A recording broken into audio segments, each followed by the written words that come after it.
Praise the lord. దేవుని నామమున ప్రేక్షక మహాశైలందరికీ వందనములు తెలియజేస్తూ ఈరోజు మనం మాట్లాడుకోవాల్సిన అంశం ఏంటంటే the times of restitution of all things. మన లేఖన భాగాల్లో రెస్టిట్యూషన్ అనేది ఒక మాట ఉంటుంది ఇంగ్లీష్ బైబిల్లో. ఈ రెస్టిట్యూషన్ అనే మాటకి అర్థం ఏమంటే పునరుద్ధరణ అనేది.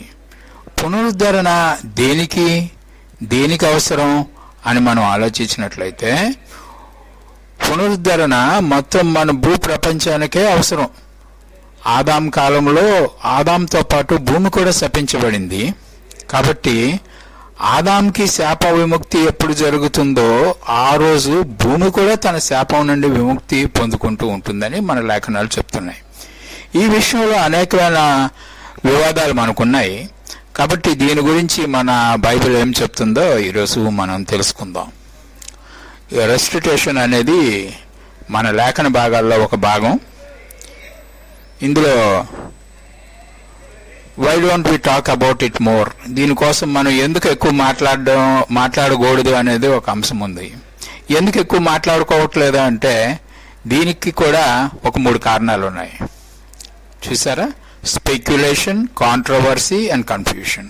స్పెక్యులేషన్ అనగా దీని గురించి ఒక్కొక్కరు ఒక్కొక్క రకమైన ఆలోచన కలిగి ఉన్నారు. ఈ ఒక్కొక్క వ్యక్తి వేరే వేరే ఆలోచనలు కలిగి ఉండడం వలన ఇది కాంట్రవర్సీ అయ్యింది. కాంట్రవర్సీ మీన్స్ వివాదాస్పదం అయింది. ఒకరు చెప్పేది మరొకరికి అంగీకారం అవ్వదు, మరొకరు చెప్పేది ఇంకొకరికి అంగీకారం. దీనిలో భాగంగానే భూమి నాశనం అయిపోతుంది, భూమి పాడైపోతుంది అని చెప్పి మన లోకల్ గవర్నమెంట్ దగ్గర నుంచి ప్రపంచవ్యాప్తంగా యునైటెడ్ నేషన్స్ కూడా భూమి పర్యావరణం దెబ్బతింటుంది, దీని పర్యావరణాన్ని రిస్టోర్ చేయడానికి మనం ఇది చేయాలి అది చేయాలని రకరకాల కార్యక్రమాలని ప్రపంచం అంతా ఇంప్లిమెంట్ చేస్తున్నారు. అయినా కానీ భూమి తన ఒరిజినల్ స్థితికి చేరలేకపోతుంది. సరికదా మరింతగా నాశనం అయిపోతుంది. ఎందుకు ఇట్లాగ అవుతుంది అనేది చేస్తున్న వాళ్ళకి ఒక కన్ఫ్యూషన్గా మిగిలిపోయింది. మన ఇంట్లో మనం నీటి గుంటలు, ఇంకుడు గొంతులు అవన్నీ తవ్వుకుంటూ ఉంటాం. చెట్లు పెంచాలని చెప్తారు, ఓజోన్ పొర దెబ్బతింటుంది దాన్ని రిస్టోర్ చేయాలని చెప్తారు, ఏసీలు వాడకూడదని చెప్తారు. ఏసీలు వాడకుండా ఎట్లా ఉంటాం? కాబట్టి భూమిని బాగు చేయాలని ప్రపంచంలో ఉన్న ప్రజలందరూ అనుకుంటున్నా కానీ దాన్ని రిస్టోర్ చేయలేకపోతున్నారు. అయితే ఈ అంశాల గురించి ఎందుకు మనం సక్సెస్ అవ్వలేకపోతున్నాం ఈ కార్యక్రమంలో అంటే దాని గురించి లేఖనం ఏం చెప్తుందో తెలుసుకుంటే మనం ఎందుకు సక్సెస్ అవ్వలేకపోతున్నామో తెలుస్తుంది. కాబట్టి ఇది జనరల్గా లోకానికి సంబంధించిన అంశం కదా, ఇందులో దైవాంశం ఏముందని మనం అనుకోకుండా ఒకసారి లోపలికి వెళ్ళి పరిశీలిద్దాం. We will look at what the scriptures say. దీని గురించి లేఖనాలు ఏం చెప్తున్నాయో మనం ఇప్పుడు చెక్ చేసుకుందామండి. అపోస్తల కార్యం 3వ అధ్యాయం 19-20 వచనాల్లో, ఇది ఇంగ్లీష్లో ఉంది, నేను కొంచెం ట్రాన్స్లేషన్ చేసి చెప్తాను. మన తెలుగు బైబిల్లో మీరు కావాలంటే చూడొచ్చు. Until the times of refreshing shall come the presence of Lord. లోకంలో మంచి రోజులు వస్తాయి అనేటువంటిది, యోగ్యమైన కాలం వస్తుంది అనేది దేవుని దగ్గర నుంచే వస్తుందట. And you shall send Jesus Christ which before you preached unto you. ఈ విషయాన్ని యేసు ప్రభు వారు మనకు తెలియజేశారు. Whom the heaven must receive until the times of restoration of all things. ఈ యేసు ప్రభు వారిని పరలోకంలో ఎన్నాళ్ళు ఉంచుకుంటారు అంటే భూమి మీద పరిస్థితులన్నీ చక్కబడే వరకు ప్రభువారి పైన ఉంటారు. which God had spoken by the mouth of his holy prophets. ఆయన పవిత్రమైన ప్రవక్తల ద్వారా ఈ విషయాన్ని దేవుడు మనకి ఎప్పటి నుంచో తెలియజేస్తున్నారట. సిన్స్ ద వరల్డ్ బిగన్, ఎప్పటి నుంచో ఈ విషయాన్ని దేవుడు మనకి తెలియజేస్తున్నాడని అపోస్తల కార్యం 3వ అధ్యాయం 19-20 వచనాల్లో 21 వచనాల వరకు మనకు ఉంటుంది. అయితే ఇందులో కొన్ని ప్రత్యేకమైన మాటలు ఉన్నాయి, గమనించాలి. Acts identifies the times of restoration. ఒట్టి కొత్త నిబంధన గ్రంథంలో ఈ వచనాల దగ్గర మాత్రమే ఈ వ్యవహారాలు రాసి ఉన్నాయి. మీరు గమనించండి, ఇందులో 3 వచనాలు అండర్లైన్ చేయబడి ఉంటాయి. రిఫ్రెషింగ్ ఒకటి, రెస్టోరేషన్ ఒకటి, టైమ్స్ ఒకటి. వీటి గురించి మనం చూద్దాం. అపోకటాస్టిస్ అనేది ఒక మాట, ఇది గ్రీక్ మాట, మనకి పలకడానికి కూడా కొంచెం ఇబ్బందికరంగా ఉంది. అపోకటాస్టిస్ దీంట్లో ఏంటంటే దీని అర్థం ఏమంటే to set back in the order. అక్కడ ఏదో ఒక పరిస్థితి ఉండవలసిన స్థానం కన్నా వేరేగా మారిపోయింది. అంటే శాపవశాత్తు మరొక వశాత్తు తర్వాత చూస్తాం. ఉండాల్సింది మాత్రం ఉండాల్సినట్టుగా లేదు. కాబట్టి దాన్ని తిరిగి ఒరిజినల్ స్థితికి తీసుకురావడానికి వాడవలసిన మాటట. టు రిస్టోర్ అనేది మీకు అందరికి అర్థమయ్యే భాష అది. కాబట్టి ఇది రెస్టోరేషన్ అనేది. రిస్టోరేషన్ అనుకోండి, రెస్టిట్యూషన్ కి రిస్టోరేషన్ అనుకోండి, అర్థం అవుతుంది. రెండో మాట ఏంటో చూద్దాం. అనాప్సిసిక్సిస్. ఇదేంటంటే రికవరీ ఆఫ్ బ్రీత్ అంట. రికవరీ ఆఫ్ బ్రీత్ అనగా ఏమంటే మన ఊపిరిని పునరుద్ధరించడం. ఊపిరిని పునరుద్ధరించడం ఏమిటో నాయన అని మనం అనుకోవడానికి లేదు. ఊపిరి అనేది పోయిందంటే మనం అందరం చచ్చిపోతాం. ఊపిరి అనేది ఉంటేనే మనం అందరం బ్రతుకుతాము. ఊపిరి అనేది మనం పుట్టిన వెంటనే మన లేబర్ రూమ్ లో మన తల్లిగారు మనల్ని కన్న వెంటనే మన డాక్టర్లు మనల్ని తిరగేసి కొట్టి అది ఇది చేసి ఊపిరి రప్పిస్తారు. మొట్టమొదటిసారి బ్రీతింగ్ ఆ రోజు మనం పీల్చుకుంటాం. మనం మరణించేంత వరకు ఆ బ్రీతే కంటిన్యూ అవుతుంది. అయితే మనం చనిపోయినప్పుడు ఆ బ్రీతే బయటకు వెళ్ళిపోతుంది, అదే ఊపిరి బయటకు వెళ్ళిపోతుంది. ఇప్పుడు ఆ రికవరీ ఆఫ్ ద బ్రీత్, ఆ ఊపిరిని తిరిగి రిస్టోర్ చేయడానికి వాడే మాట అది. రిఫ్రెషింగ్ అనే మాట వాడారు. ఇక ఇంకొక మాట కూడా ఉంది ఇక్కడ. దీన్ని టైమ్స్ అంటారు. క్రోనోస్ అని ఒరిజినల్లో ఉంటుంది గ్రీక్ భాషలో. ఈ క్రోనోస్ అనేది అందరికీ తెలుసు మనకి, ఎందుకంటే క్రొనాలజీ అనే మాట స్పెసిఫిక్గా అందరూ మాట్లాడుకుంటూ ఉంటాం కాబట్టి. పీరియడ్ ఆఫ్ టైం, ఇది సమయం గురించి తెలియజేసే మాట. అయితే ఈ బ్రీత్ రికవరీ, ఊపిరి ఎప్పుడు రికవరీ అవుతుంది, ఈ ప్రపంచిక స్థితి అంతా తిరిగి ఆర్డర్లో ఎప్పుడు పెట్టబడుతుంది అనేది ఈ టైమ్స్ అనే మాట తెలియజేస్తుంది. కాబట్టి ఈ మూడు మాటలు ఒకే చోట ఈ మూడు వచనాల్లో ఉంటాయి. ఈ మూడు వచనాలు మొత్తం కొత్త నిబంధన అందట్లో ఇక్కడనే రాయబడి ఉంది రెస్టిట్యూషన్ గురించి. అయితే మన పాయింట్ ఏంటంటే ఇవన్నీ కలిపి పాత నిబంధనలో షాలేం అని ఒక మాటతో రాయబడి ఉంటుందండి. అదేంటంటే అది హీబ్రూ భాష. అది సేమ్ ఇదే విషయాన్ని, ఇలాంటి అంశాలనే పాత నిబంధన గ్రంథంలో షాలేం అనే పేరుతో రాయబడింది హీబ్రూ భాషలో. దాని అర్థమేమి? Finish, complete and repay. ముగింపుకి వాడారు, పూర్తి అవ్వడానికి ఈ మాట వాడారు, ఒకదానికి బదులుగా మరొకటి ఇవ్వడానికి కూడా ఇదే మాట వాడారు. ఇవన్నీ కూడా ఈ రెస్టోరేషన్ కి సంబంధించిన మాటలే, పునరుద్ధరణ అనే దానికి సంబంధించిన మాటలే అయి ఉంటాయి. అయితే ఎందుకు ఈ తలకాయ నొప్పి, ఈ మాటలన్నీ నేర్చుకోవాల్సిన అవసరం మనకి ఇప్పుడు ఏముందండి, ఏదో దేవుని గురించి నేర్చుకోవచ్చు కదా అని మనకు అనిపిస్తూ ఉంటుంది. కానీ restitution identifies the specific time periods. ఇది ఒక ప్రత్యేకమైన కాలాలని తెలియజేస్తుంది. ఏ కాలంలో ఏం జరుగుతుంది అనేది ఇక్కడనే తెలియజేయడం జరుగుతుంది. కాబట్టి మనం టైం లైన్ కూడా ఉంటుంది ఈ మాటలో. కాబట్టి టైం లైన్లో ఏది ఎప్పుడు జరుగుతుందో మనకు తెలిస్తే అనవసరమైన టెన్షన్ పడకుండా ఉంటాయి. ఇప్పుడు భూమి నాశనం అయిపోతుంది, భూమి పాడైపోతుంది, చివరికి భూమి పేలిపోతుంది, మనందరం ఎక్కడ ఉంటామో, ఇవన్నీ ఆందోళన కలిగించే అంశాలు. ఓజోన్ పొర కన్నం పడిపోతుంది, అందులో నుంచి అల్ట్రావైలెట్ కిరణాలు వచ్చేస్తాయి, మనందరికీ చర్మవ్యాధులు వచ్చేస్తాయి. ఇటువంటివన్నీ మనం వింటున్నాం. కాబట్టి ఈ అన్నిటికన్నా మంచి రోజులు ఎప్పుడు వస్తాయి అనే ఆలోచన కూడా ఉంటుంది. ఇందులో భాగం మనం చెట్లు పెంచుకోవడం, నీళ్లు సమకూర్చుకోవడం, అండర్ వాటర్, గ్రౌండ్ వాటర్ అంతా అయిపోతుంది, గ్రౌండ్ వాటర్ని రిస్టోర్ చేసుకుందాం, ఇవన్నీ ఉంటున్నాయి కదా. ఇవన్నీ జరగాలని మనం ఎంతో కృషి చేస్తున్నాం. కానీ ఎప్పుడవుతాయి అనేది మనకి తెలుసుకుంటే అది టైం లైన్ ప్రకారం మనకి బైబిల్ తెలియజేస్తుంది. కాబట్టి ప్రియమైన వారలారా, ఈ విషయాన్ని బైబిల్ ఏ విధంగా ఎక్స్ప్లెయిన్ చేస్తుందో చూద్దాం. ఈ రిస్టోరేషన్ గురించి నూతన నిబంధనలో ఒకే ఒకసారి ఇందాక మనం చూసిన అపోస్తల కార్యంలో 3వ అధ్యాయంలోనే రాయబడాయి. కానీ పాత నిబంధనలో చూసారా 119 సార్లు పాత నిబంధనలో ఈ మాటలు రిఫర్ చేయబడి ఉన్నాయట. 119 సార్లు. కాబట్టి look at the old testaments of the clarification. ఒకసారి పాత నిబంధనకి వెళ్ళి ఈ క్లారిఫికేషన్ ఎట్లా ఉన్నదో మనం పరిశీలించుకుందాం.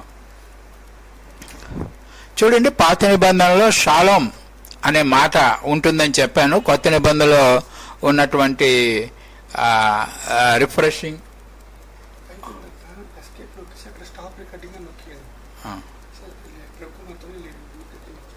కాబట్టి రెస్టిట్యూషన్ ప్రిన్సిపల్స్ ఎలా ఉన్నాయో పాత నిబంధనలో చూద్దాం.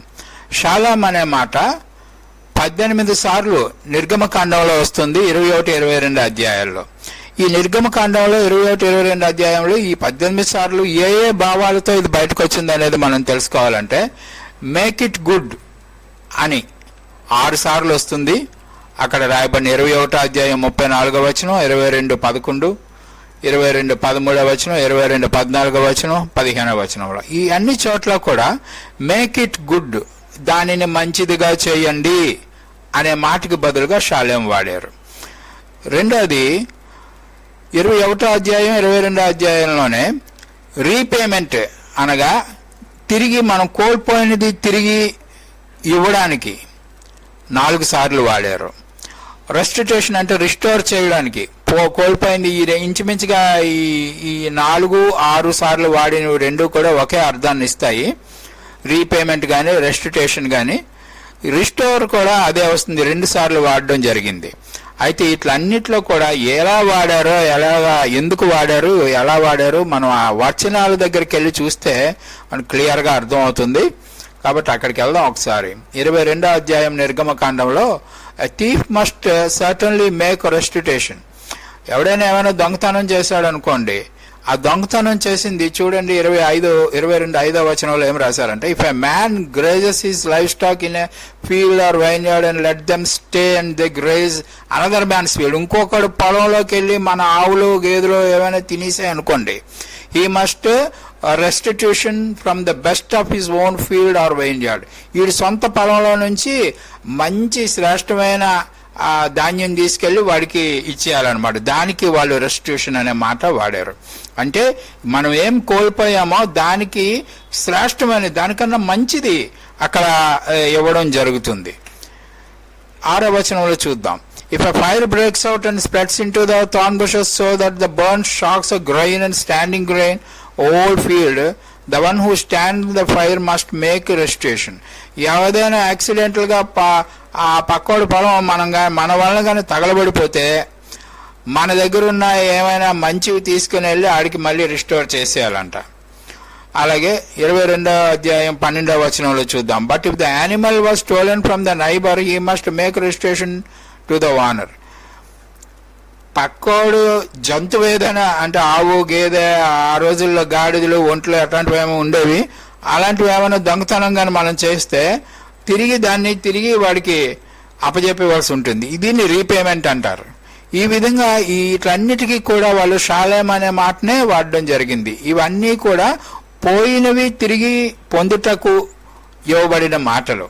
God's commitment for the restoration అంటే ఆదిమ కాలం నుండి దేవుడు మనం ఏం పోగొట్టుకున్నామో దాన్ని తిరిగి ఇవ్వడానికే నిశ్చయంగా ప్రయత్నం చేస్తూ ఉండేవారు. కాబట్టి ఇదే పద్ధతి ఎప్పటికీ కొనసాగుతూనే ఉన్నది. What is the purpose of restitution? ఎందుకు ఈ విధానం ఎందుకు ప్రభు వారు ప్రవేశపెట్టారు, దేవుడు మన కోసం ప్రవేశపెట్టాడంటే, can you see the forest trees? Restitution bring the man back to the God. దీనివల్ల మనిషి దేవునికి దగ్గరగా జరుగుతాడని ఒక విశ్వాసం. ఈ రెస్టిట్యూషన్ వలన, తిరిగి పునరుద్ధరణ జరగడం వలన, భూమి తిరిగి పునరుద్ధరణ తన పాత స్థితిని పొందుకోవడం వలన మనిషి దేవునితో తిరిగి సహజీవనం, మనం మొదట్లో కోల్పోయింది అదేనండి, దేవునితో సహజీవనం కోల్పోయాం. కాబట్టి తిరిగి దేవునితో సహజీవనం పొందాలి అంటే ఇవన్నీ కూడా అవసరమని ఒక నమ్మకం ఉంది. ఈ పర్పస్ ఏందో చూద్దాం ఇప్పుడు. యాక్చువల్లీ ఇక్కడ ఒక టేబుల్ వేసేవాడు ఉంది చూడండి. ఇందులో మొదటిది గార్డెన్ అని ఉంటుంది, అది ఏదైనా తోట.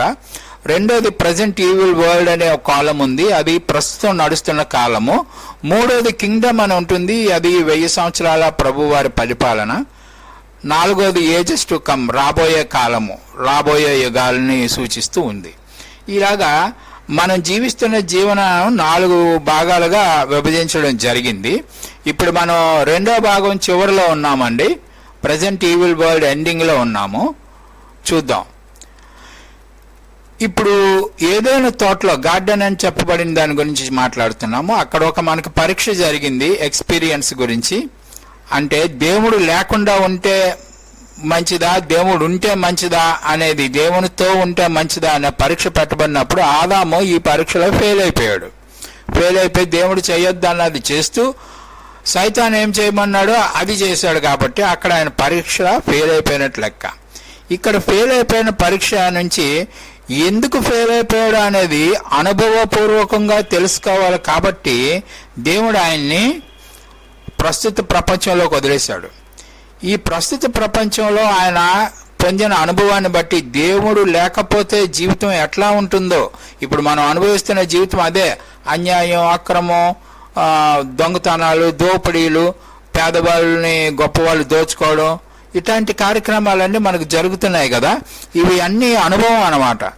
దేవుడు లేకపోతే ప్రపంచంలో మన యందు దేవుడు ఉండకపోతే మనం ఎంత పశు ప్రవృత్తి కలిగి ఉంటామో, ఏ విధంగా మనం మారిపోతామో, మన వలన ఇతరులకు ఎంత ఇబ్బందికరమైన జీవితాలు వస్తాయో అనేది ఈ ప్రజెంట్ ఈవిల్ వరల్డ్లోనే మనం తెలుసుకుంటాం. తెలుసుకోవడం ద్వారా ఒక మంచి స్థితికి మనం ఎదుగుతూ ఉంటాం. చెడు చేస్తే ఏం జరుగుతుందో తెలుసుకున్న తర్వాత ఆ చెడు చేయకుండా మంచి చేయడానికే పూనుకుంటూ మనం మంచిగా చేసుకుంటూ మనం ఇతరుల పట్ల మంచిగా జీవించడం అనేది అలవాటు చేసుకుంటాం ఈ ప్రజెంట్ ఈవిల్ వరల్డ్. ఇదంతా అయిన తర్వాత అదిగో కింగ్డమ్ అనే 3వ భాగంలోకి వెళ్తాము. అక్కడ ఏమవుతుందంటే మళ్ళీ మనం ఎంత మంచి నేర్చుకున్నాం అనేది అక్కడ పరీక్షగా పెట్టబడుతుంది. ఈ ఎంత నేర్చుకున్నాము ఎంత నేర్చుకోవాలి అనేది అక్కడ పరీక్షకి వెళ్ళి పరీక్ష పాస్ అయితే రాబోయే యుగాల్లో నిత్య జీవంలోకి వెళ్తాము. పరీక్ష ఫెయిల్ అయిపోతే మళ్ళీ అక్కడనే ఉండిపోతాం. చూడండి, అదిగో నిత్య జీవం. కాబట్టి ఇప్పుడు చూద్దాం, లైఫ్ విత్ గాడ్ అని ఉందో చూసారా. ఏదైనా మనలో మనిషి దేవునితో కలిపి జీవించేవాడు. చివరిలో చూడండి 4వ కాలంలో ఏజెస్ టు కమ్లో రాబో యుగాల్లో తిరిగి మనిషి దేవునితో కలిసి జీవించాలి. మనిషి దేవునితో కలిపి జీవించే ఆధిక్యతను మొట్టమొదట కోల్పోయాడు కాబట్టి చివరిలో తిరిగి అదే ఆధిక్యతను పొందుకుంటాడు. ఈ కోల్పోవడానికి పొందుకోవడానికి మధ్యలో కొన్ని సంఘటనలు ఉన్నాయి. ఇవి అన్నీ కూడా అనుభవపూర్వకంగా మనం ఇవన్నీ నేర్చుకుని తిరిగి ఆయన సన్నిధిలో జీవించడం ఎట్లాగా నేర్చుకోవడమే రెస్టిట్యూషన్ తాలూకా మూల అర్థం అండి. అందుకని రెస్టిట్యూషన్ అనేది చాలా అవసరం. పునరుద్ధరణ ఏమిటి? పునరుద్ధరణ అంటే మనం ఏం కోల్పోయామో దాన్ని తిరిగి పొందుకోవడమే పునరుద్ధరణ. కాబట్టి ఈ ప్రజెంట్ ఈవిల్ వరల్డ్ లో మనం ఏం నేర్చుకుంటాం? Learn of sin and death. దీని వల్ల పాపం చేయడం వల్ల ఏం మనకు వచ్చిందో అది మనం చూస్తున్నాం ప్రత్యక్షంగా. పాపానికి వచ్చే జీతం మరణం. ఆ మరణం వల్ల ఎంత దుఃఖమో ఎంత బాధ, ఆత్మీయులను కోల్పోయిన పరిస్థితులు ఇవన్నీ కూడా మనం ఎదుర్కొన్నాం. తిరిగి ఈ మరణం ఈ ఏడుపులు పెడబొబ్బులు మన జీవితంలో ఉండకూడదని ఎప్పుడూ కోరుకుంటాం. కానీ అది ఇప్పుడు సాధ్యం అవదు. ఎప్పుడు సాధ్యమవుతుంది అంటే తిరిగి మనం దేవునితో సహజీవనం చేసుకున్న రోజున రెస్టిట్యూషన్ జరిగేది. ఆ రోజున అది సాధ్యమవుతుంది. అది ఎప్పుడు అవుతుంది? అది పునరుద్ధరణ తర్వాతే అవుతుంది. అప్పుడు చూద్దాం. కాబట్టి ఈ కింగ్డమ్ అనే కాలంలో 3వ కాలంలో లెర్న్ రైటియస్నెస్, నీతిని నేర్చుకునే కాలం. ఇప్పుడు ఆల్మోస్ట్ ఆల్ మనం ఈ 2వ కాలానికి 3వ కాలానికి మధ్యలో ట్రాన్సిషన్ పీరియడ్ అంటారు దాన్ని. ఆ ట్రాన్సిషన్ పీరియడ్ లో ఉన్నాం కాబట్టి మనం వీటిని చూస్తున్నాము. మనం అందరూ చెడ్డ వాళ్ళే లేరు ప్రపంచంలో, చాలా మంది మంచి వాళ్ళు కూడా ఉన్నారు. గమనించండి, వాళ్ళు మంచితనం ఎట్లా నేర్చుకున్నారు అంటే చెడుతనం వలన వచ్చే భయంకరమైన పరిస్థితుల్ని ప్రాక్టికల్ గా అనుభవించి ఇంకా ఇలాగను చేయకూడదు అని చెప్పి మంచిగా మారిన వాళ్ళు అనమాట. వాళ్ళని చూసి మరొకడు మారొచ్చు. ఈ ప్రకారం వాళ్ళందరూ నీతిని నేర్చుకుని రాబో లోకాల్లో నిత్య జీవం జీవించడానికి అర్హత సంపాదించుకుంటున్నాం. ఇదే టైం అన్నమాట. కాబట్టి restitution provides conditions to learn righteousness. ఈ పునరుద్ధరణ అనేటువంటిది ఏం చేస్తుంది అంటే మనం నీతి నేర్చుకోవడానికి కావలసిన అనుకూలమైన పరిస్థితుల్ని ఏర్పాటు చేస్తుంది. చూద్దాం ఇప్పుడు దేవుని ప్రణాళిక మనిషి పట్ల ఏమున్నదో చూద్దాం. మనిషి పుడతాడు, చచ్చిపోతాడు. ఇదిగో ఈ విధంగా దీని అన్నిటినీ కీర్తనకారుడు ఒక 104వ కీర్తనలో చక్కగా వర్ణించారు. 28వ వచనం నుంచి 31వ వచనం వరకు. ఈ వచనం చూస్తే చాలా 3 వచనాలు 4 వచనాలు అనిపిస్తుంది, కానీ చాలా మర్మం ఉన్నదండి ఇందులో. చూడండి ఎలా రాస్తారో. మొట్టమొదటిది, the open thy hand they are filled with good. నీ హస్తాన్ని విప్పినప్పుడు లోకానికంతా మంచి జరిగింది అనేది ఏంటంటే క్రియేషన్కి సంబంధించిన మాట. దేవుడు లోకాన్ని సృష్టించిన దానికి జ్ఞాపకం చేస్తూ ఆ మాటలు రాయబడ్డాయి. ఇంకొక మాట చూడండి, thou hide their face, they are troubled. thou hide their face, they are troubled. నీవు నీ ముఖాన్ని దాచుకున్నప్పుడు వారు ఇబ్బందుల పాలయ్యారు. ఎందుకు ఆయన ముఖాన్ని ఆయన దాచుకోవాల్సి వచ్చింది? బికాస్ మనిషి పాపం చేశాడు కాబట్టి. క్రియేషన్ చేసినప్పుడు అంతా మంచిగా ఉండింది, ఆదాము చాలా మంచివాడు. ఆ తర్వాత ఆదాము సైతానుడి మాటలు వినడం వలన వాళ్ళు పాపం చేయడంతో దేవుడు తన ముఖాన్ని తిప్పుకున్నాడు ఆదాముల వైపు నుంచి. ఆ తర్వాత ఆదాంకి కష్టాలు ప్రారంభమయ్యాయి. కాబట్టి దే ఆర్ ట్రబుల్డ్ అని చెప్పి ఉంటుంది. అది పాపానికి ప్రారంభం. తర్వాత వచనం చూడండి, thou take thy way breathe, they die and return to the dust. ఆ పాపానికి వచ్చిన ఫలితం మరణం కాబట్టి దేవుని నుంచి దూరమైన ఆదాము సంతతి వారందరూ మరణానికి గురి అవుతున్నారు. ఇది ఒక 3 వచనం అయితే చిన్నదిగానే ఉన్నది, కానీ 3 వేరే అంశాలని మనకి జ్ఞాపకం చేస్తూ ఉంటుంది. ఆ తర్వాత చూడండి, thou send forth thy spirit, they are created. నీ ఆత్మని వారికి పంపడం ద్వారా వారందరూ తిరిగి పునరుజ్జీవనం పొందారు. రిజరెక్షన్. మరణించిన ప్రతి ఒక్కళ్ళు పునరుజ్జీవం పొందుతారు తిరిగి. అది అది మనిషి తాలూకా రిఫ్రెషింగ్ అని ఇందాక అపోస్తల కార్యంలో మనం చూసారా, ఒక బ్రీత్ రిస్టోర్ అవుతుందని. దాన్ని జ్ఞాపకం చేస్తుంది ఈ వచనం. And though renew the face of the earth. ఆ తర్వాత భూమి యొక్క ఫేస్ అంతా రెన్యూ చేస్తావు, పునరుద్ధరణ చేస్తావు, భూమిని రిస్టోర్ చేస్తావు. అది చూసారా, ఈ విధంగా భూమి తిరిగి కోల్పోయిన దాని స్థితిని తిరిగి పొందుకుంటుంది. ఇప్పుడు భూమి తన ఒరిజినాలిటీని కోల్పోతుంది. ఇంతకుముందు ఎంత ఒక మనుషులు 900 సంవత్సరాలు 800 సంవత్సరాలు బతికేవారు ఆ రోజుల్లో. ఈ రోజు మనం 60-70 సంవత్సరాలకే చచ్చిపోతున్నామంటే మనకున్న వాతావరణం, ఎన్వైరన్మెంటల్ కండిషన్స్ ఆ విధంగా మారిపోయాయి. తిరిగి నైస్ ఎన్వైరన్మెంట్లోకి మనం తీసుకెళ్లే పరిస్థితే రిస్టోరేషన్ అండి. కాబట్టి ఆ మాటను కూడా వాళ్ళ ఆ కీర్తనాకారుడు 104వ కీర్తనలో మెన్షన్ చేయడం జరిగింది. The renew the face of the earth, the glory of the Lord shall endure for ever. దేవుని మహిమ నిత్యము నిలుచును. The Lord shall rejoice in his works. Ever lasting life అండి. అది నిత్య జీవంలోకి ఆఖరిన ఇందాక మనం చూసిన టేబుల్లో ఆఖరి కాలంలోకి వెళ్ళేసరికి the glory of the Lord shall endure for ever. నిత్యము ఆయన మహిమ మన మధ్యలో ఉంటుంది. The Lord shall rejoice in his works. దేవుడు తను చేసిన పనులన్నిటిని బట్టి ఎంతో సంతోషిస్తారు. ఇక్కడ రంగులు చూసారా, క్రియేషన్ లో ఏం రంగు వేశారో ఎవర్ లాస్టింగ్ లైఫ్ లో కూడా అదే వేశారు. క్రియేషన్ లో దేవుడితో మనిషి సహజీవనం చేసేవాడు, ఎవర్ లాస్టింగ్ లైఫ్ లో కూడా దేవుడితో మనిషి సహజీవనం చేయాల్సింది. రిజరెక్షన్ రెస్టిట్యూషన్ ఒకే కలర్ వేశారు చూసారా. అంటే పునరుద్ధరణ జరిగేటప్పటికి, పునరుద్ధరణ అంటే మనుషులు తిరిగి జీవాన్ని పొందుకునే సమయం అయిన తర్వాత భూమి తన సహజత్వాన్ని తిరిగి పొందుకుంటుంది. ఎందుకంటే ఆదాము పాపం చేసిన వెంటనే ఆదాముతో పాటు భూమి కూడా శపించబడిందని ఆదికాండంలో రాసి ఉంటుంది. అలాగనే రోమాలో ఏం రాసి ఉంటుంది, దేవుని కుమారులు తిరిగి వచ్చినప్పుడు భూమి తన రిస్టోర్ అవుతుంది, అంటే తన పాత స్థితిని పొందుకుంటుందని రోమా 8:19 వచనంలో, 8:19 అట రాసి ఉంటుంది. అయితే ఈ పెద్ద వచనాలైన 104వ కీర్తనలో ఉన్న ఈ భాగానికి 2 భాగాలుగా మనం విడగొట్టచ్చు. పై 3 విభాగాలు క్రియేషన్, సిన్, డెత్, వీటన్నిటిని డిస్టార్షన్ అని మనకి ఇంగ్లీష్ మాట ఉంటుంది. డిస్టార్షన్ లేదా రెస్టిట్యూషన్. ఈ రెస్టిట్యూషన్కి ఆపోజిట్ డిస్టార్షన్. అంటే కోల్పోయినది తిరిగి పొందుతాం. ఏమేమి కోల్పోయామో డెస్టిట్యూషన్లో అవన్నీ తిరిగి పొందుకోవడమో రెస్టిట్యూషన్. రెస్టిట్యూషన్ గమనించండి మాటలు. అయితే ఈ రెస్టిట్యూషన్ జరగాలి అంటే ముందుగా జరగవలసింది ఏంటి అంటే ర్యాన్సమ్ అని ఇంకొక మాట ఉంది. ఈ ర్యాన్సమ్ ఏంటంటే విమోచన క్రయధనము. ఏదైనా విమోచించాలంటే మనం ఒక రేషన్ షాప్కో ఏదో ఒక షాప్కి వెళ్ళి ఒక బ్రెడ్ కొనుక్కోవాలంటే దానికి తగిన విలువ కలిగిన ధనాన్ని వాడికి ఇస్తేనే వాడు మనకి బ్రెడ్ ఇస్తాడు. అలాగనే ఇప్పుడు ఆదాము ఏం కోల్పోయాడు అంటే తన జీవాన్ని కోల్పోయాడు ఆదికాండంలో. సో ఆ జీవాన్ని తను రిస్టోర్ చేసుకోవడానికి ఇంకొక జీవాన్ని అర్పిస్తే గాని ఈ జీవాన్ని మనం పొందుకోలేం.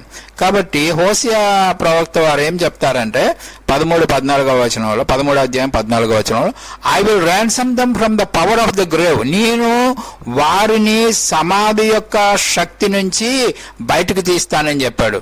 I will relieve them from the death, వారిని మరణం నుంచి నేను విడుదల చేయిస్తాను.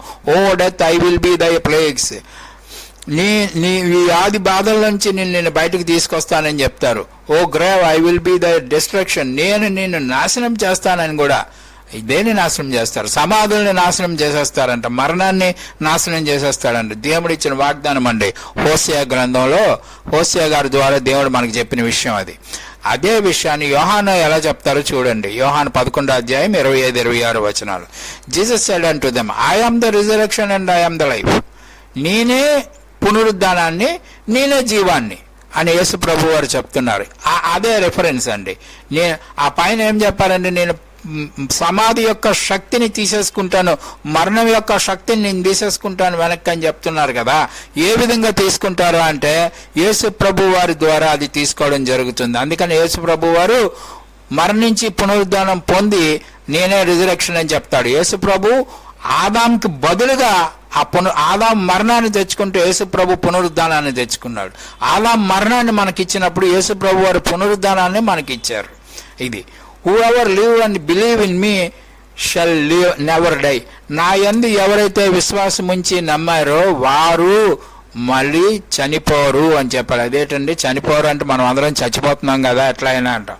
మనం ఇప్పుడు చచ్చిపోతాం, రెండవ మరణం గురించి మాట్లాడిన మాట అది. ఆ నెవర్ డై అనేది రెండోసారి మళ్ళీ చావము అని. ఎవరైతే పునరుద్ధానం అయ్యి నన్ను నమ్ముతారో వారు మరొకసారి మరణించరు అని చెప్తున్నాను. మళ్ళీ సెకండ్ అనే మాట అక్కడ రాకపోవడం మర్మంగా ఉంచడం వల్ల మనం ఇది మొదటిసారి అనుకుంటాం. ఇప్పుడు యేసు ప్రభు వారు స్వయంగా చెప్పారు నెవర్ షల్ డై అని చెప్పి. యేసు ప్రభు చెప్పిందో మనం అందరం చచ్చిపోతున్నాం అంటే యేసు ప్రభు అబద్ధికుడే కదా. కాబట్టి ఈ మాట యేసుప్రభు ఎట్టి పరిస్థితులు అబద్ధికుడు అవడు. యేసుప్రభు స్వచ్ఛమైన మనిషి, అబద్ధాలాడే మనిషి కాదు. కాబట్టి యేసుప్రభు చెప్పాడు అంటే ఖచ్చితంగా జరుగుతుంది. ఎప్పుడు జరుగుతుంది అంటే ఆ మరణం అనేది మొదటి మరణం కాదు, రెండో మరణం. పునరుద్ధానమైన తర్వాత అయినా కానీ యేసుప్రభుని నమ్మవలసిందే ఎవడైనా కానీ. ప్రతి మోకాలు ఆయన నామాన్ని వంగాలి. వంగిన ప్రతి ఒక్కడు నెవర్ డై, వాడు మళ్ళీ మరణించడం అనేది జరగదు. Without the ransom the resurrection and restitution are empty. కాబట్టి ఈ విమోచన క్రయధనం చెల్లించకపోతే ఈ చచ్చిపోయిన వాళ్ళు లేవడం కానీ భూమి తన పాత స్థితిని తిరిగి పొందుకోవడం కానీ జరిగేదే కాదు. కాబట్టి వీటన్నిటికీ మూలాంశం ఏంది అంటే ర్యాన్సమ్, విమోచన క్రయధనము. కాబట్టి ఇక్కడ రెండు మాటలు అయినాయి. ఇందాక మనం నేర్చుకున్న రిఫ్రెషింగ్ అండ్ రిస్టిట్యూషన్ అనే రెండు మాటల గురించి మనం ఇప్పుడు తెలుసుకున్నాం. కాబట్టి మూడోది ఏంటంటే క్రోనోస్ అని ఇంకొక మాట ఉంది అపోస్తల కార్యం 3వ అధ్యాయంలో. ఈ క్రోనోస్ అనేది ఏంటంటే లెక్కలు. స్పెసిఫిక్ పీరియడ్ ఉన్నది, దీనికి ఒక స్పెసిఫిక్ టైం ఉన్నది, ప్రత్యేకమైన సమయం ఉన్నది. ఆ సమయం ఎప్పుడో చూసుకుందాం. అదే ఇక్కడ రాయబడింది. He may send the Christ, ఆయన క్రీస్తుని పంపిస్తారు. Until the times comes for God to restore everything. ఆయన ఎప్పుడు పంపిస్తారు అంటే పరిస్థితులన్నీ చక్కబడిన తర్వాత, కాలాల సమయాలు ఎప్పుడు సమీపం అవుతున్నాయో అవన్నీ పరిస్థితులన్నీ చక్కబడిన తర్వాత ఆయన పంపిస్తామంటాడు. He who has been appointed for you, even Jesus, he must remain in heaven until the time comes. ఇవన్నీ ఎప్పుడు చక్కబడతాయో అప్పటి వరకు ఆయన పైన ఉంటాడు. ఆయన పైనుంచి కిందకి ఎప్పుడు వస్తారో అప్పుడు ఈ కార్యక్రమాలన్నీ మెరుగుపడడం ప్రారంభం అయ్యాయని మనం తెలుసుకోవాలి. కాబట్టి Lord's return, times of restitution రెండు ఒకసారి జరుగుతాయి. ఈ రెస్టిట్యూషన్ అనేది ప్రారంభం అయ్యింది అంటే పునరుద్ధరణ, లోకం పునరుద్ధరించబడడం అనేది ప్రారంభం అయ్యింది అంటే ఆయన రాకడ జరిగినట్లు లెక్కేసుకోవాలి. కాబట్టి దీనికి ఎండ్ పాయింట్ ఎప్పుడు? అలాగే ఎంతకాలం ఈయన రెస్టిట్యూషన్ అంటే ఏకదమ్ మాయ మంత్రం లాగా ఓం పట్ట అనగానే భూ అంతా బాగైపోవడం అట్లాంటివి ఏం జరగవు. గ్రాడ్యువల్ గా బాగవుతూ ఉంటుంది. గ్రాడ్యువల్ గా భూమి తన పాత స్థితిని పొందుకుంటూ ఉంటుంది. అయితే దీనికి ముగింపు ఎప్పటికి పూర్తవుతుంది భూమి బాగవడం అంటే దీనికి ఒక టైం ఉంటుంది. ఎప్పటి వరకు అంటే there shall be no more death for the former things are passed away. కొద్ది కాలం తర్వాత మరణాలు ఆగిపోతాయండి భూమి మీద. ఇక మరణించడం అనేది లోకంలో ఉండదు. ఆ కాలం వచ్చేంత వరకు ఇదంతా సాగుతూనే ఉంటుంది. అబ్బో, ఈ మరణించడం అనేది ఎప్పుడు ఆగుతుంది నాయనా అని మనం అనుకుంటున్నాం, కానీ ఆ కాలం చెప్తాం, రాబోయే స్లైడ్స్లో అవి కూడా మనకు చూపించడం జరుగుతుంది. కాబట్టి లార్డ్స్ రిటర్న్ ఎప్పుడు టైమ్స్ నో మోర్, ఎప్పుడైతే మరణం ఆగిపోతుందో లోకంలో అప్పుడు రెస్టరేషన్ కూడా పూర్తి అవుతుంది. అంటే భూమి పునరుద్ధరణ కూడా పూర్తి అవుతుంది అనమాట. కాబట్టి restoration is complete when death is eliminated. పూర్తిగా భూమి మీద మరణం అనేది వంటిది ఎలిమినేట్ చేయబడాలి, తీసివేయబడాలి. అప్పుడు కానీ ఇది ఆగేది లేదు. కాబట్టి ఎఫ్ఎస్సి 2:7 ఏం చెప్తాడంటే, in the ages to come, రాబో యుగాలు అని ఉంటుందండి మన తెలుగు బైబుల్లో. He might show the exceeding riches and grace of kindness towards the యేసుక్రీస్తు ద్వారా రాబోయే కాలాల్లో ఈ కార్యక్రమాలన్నీ జరిగే అవకాశం ఉంటుంది. Times of restoration. కాబట్టి ఇదే విషయాన్ని ప్రకటన 21 అధ్యాయంలో ఎలా రాశారో చూడండి. 1వ వచనం 3వ వచనం. The first heaven and first earth was passed. మొదటి భూమి మొదటి ఆకాశము గతించిపోవును అని రాశారు కదా. మొదటి భూమి గతించిపోవునంటే మనకేం చెప్పబడుతుందంటే భూమి అంతా పేలిపోతుంది, కొత్త భూమి వస్తుంది, మళ్ళీ కొత్తగా అంటే అది ఎప్పుడు అవుతుంది? అది అంటే నాట్ పాసిబుల్ అండి. భూమి తయారవడానికి ఎన్నో వందల సంవత్సరాలు, వేల సంవత్సరాలు పట్టింది కదా. మళ్ళీ కొత్త భూమి రావాలంటే అన్ని వేల సంవత్సరాలు ఎలా పడుతుంది? కాబట్టి ఆ మాట భూగోళానికి సంబంధించింది కాదు, కానీ భూమి మీద ఉన్న పరిస్థితులను మార్చడానికి సంబంధించిన మాట అది.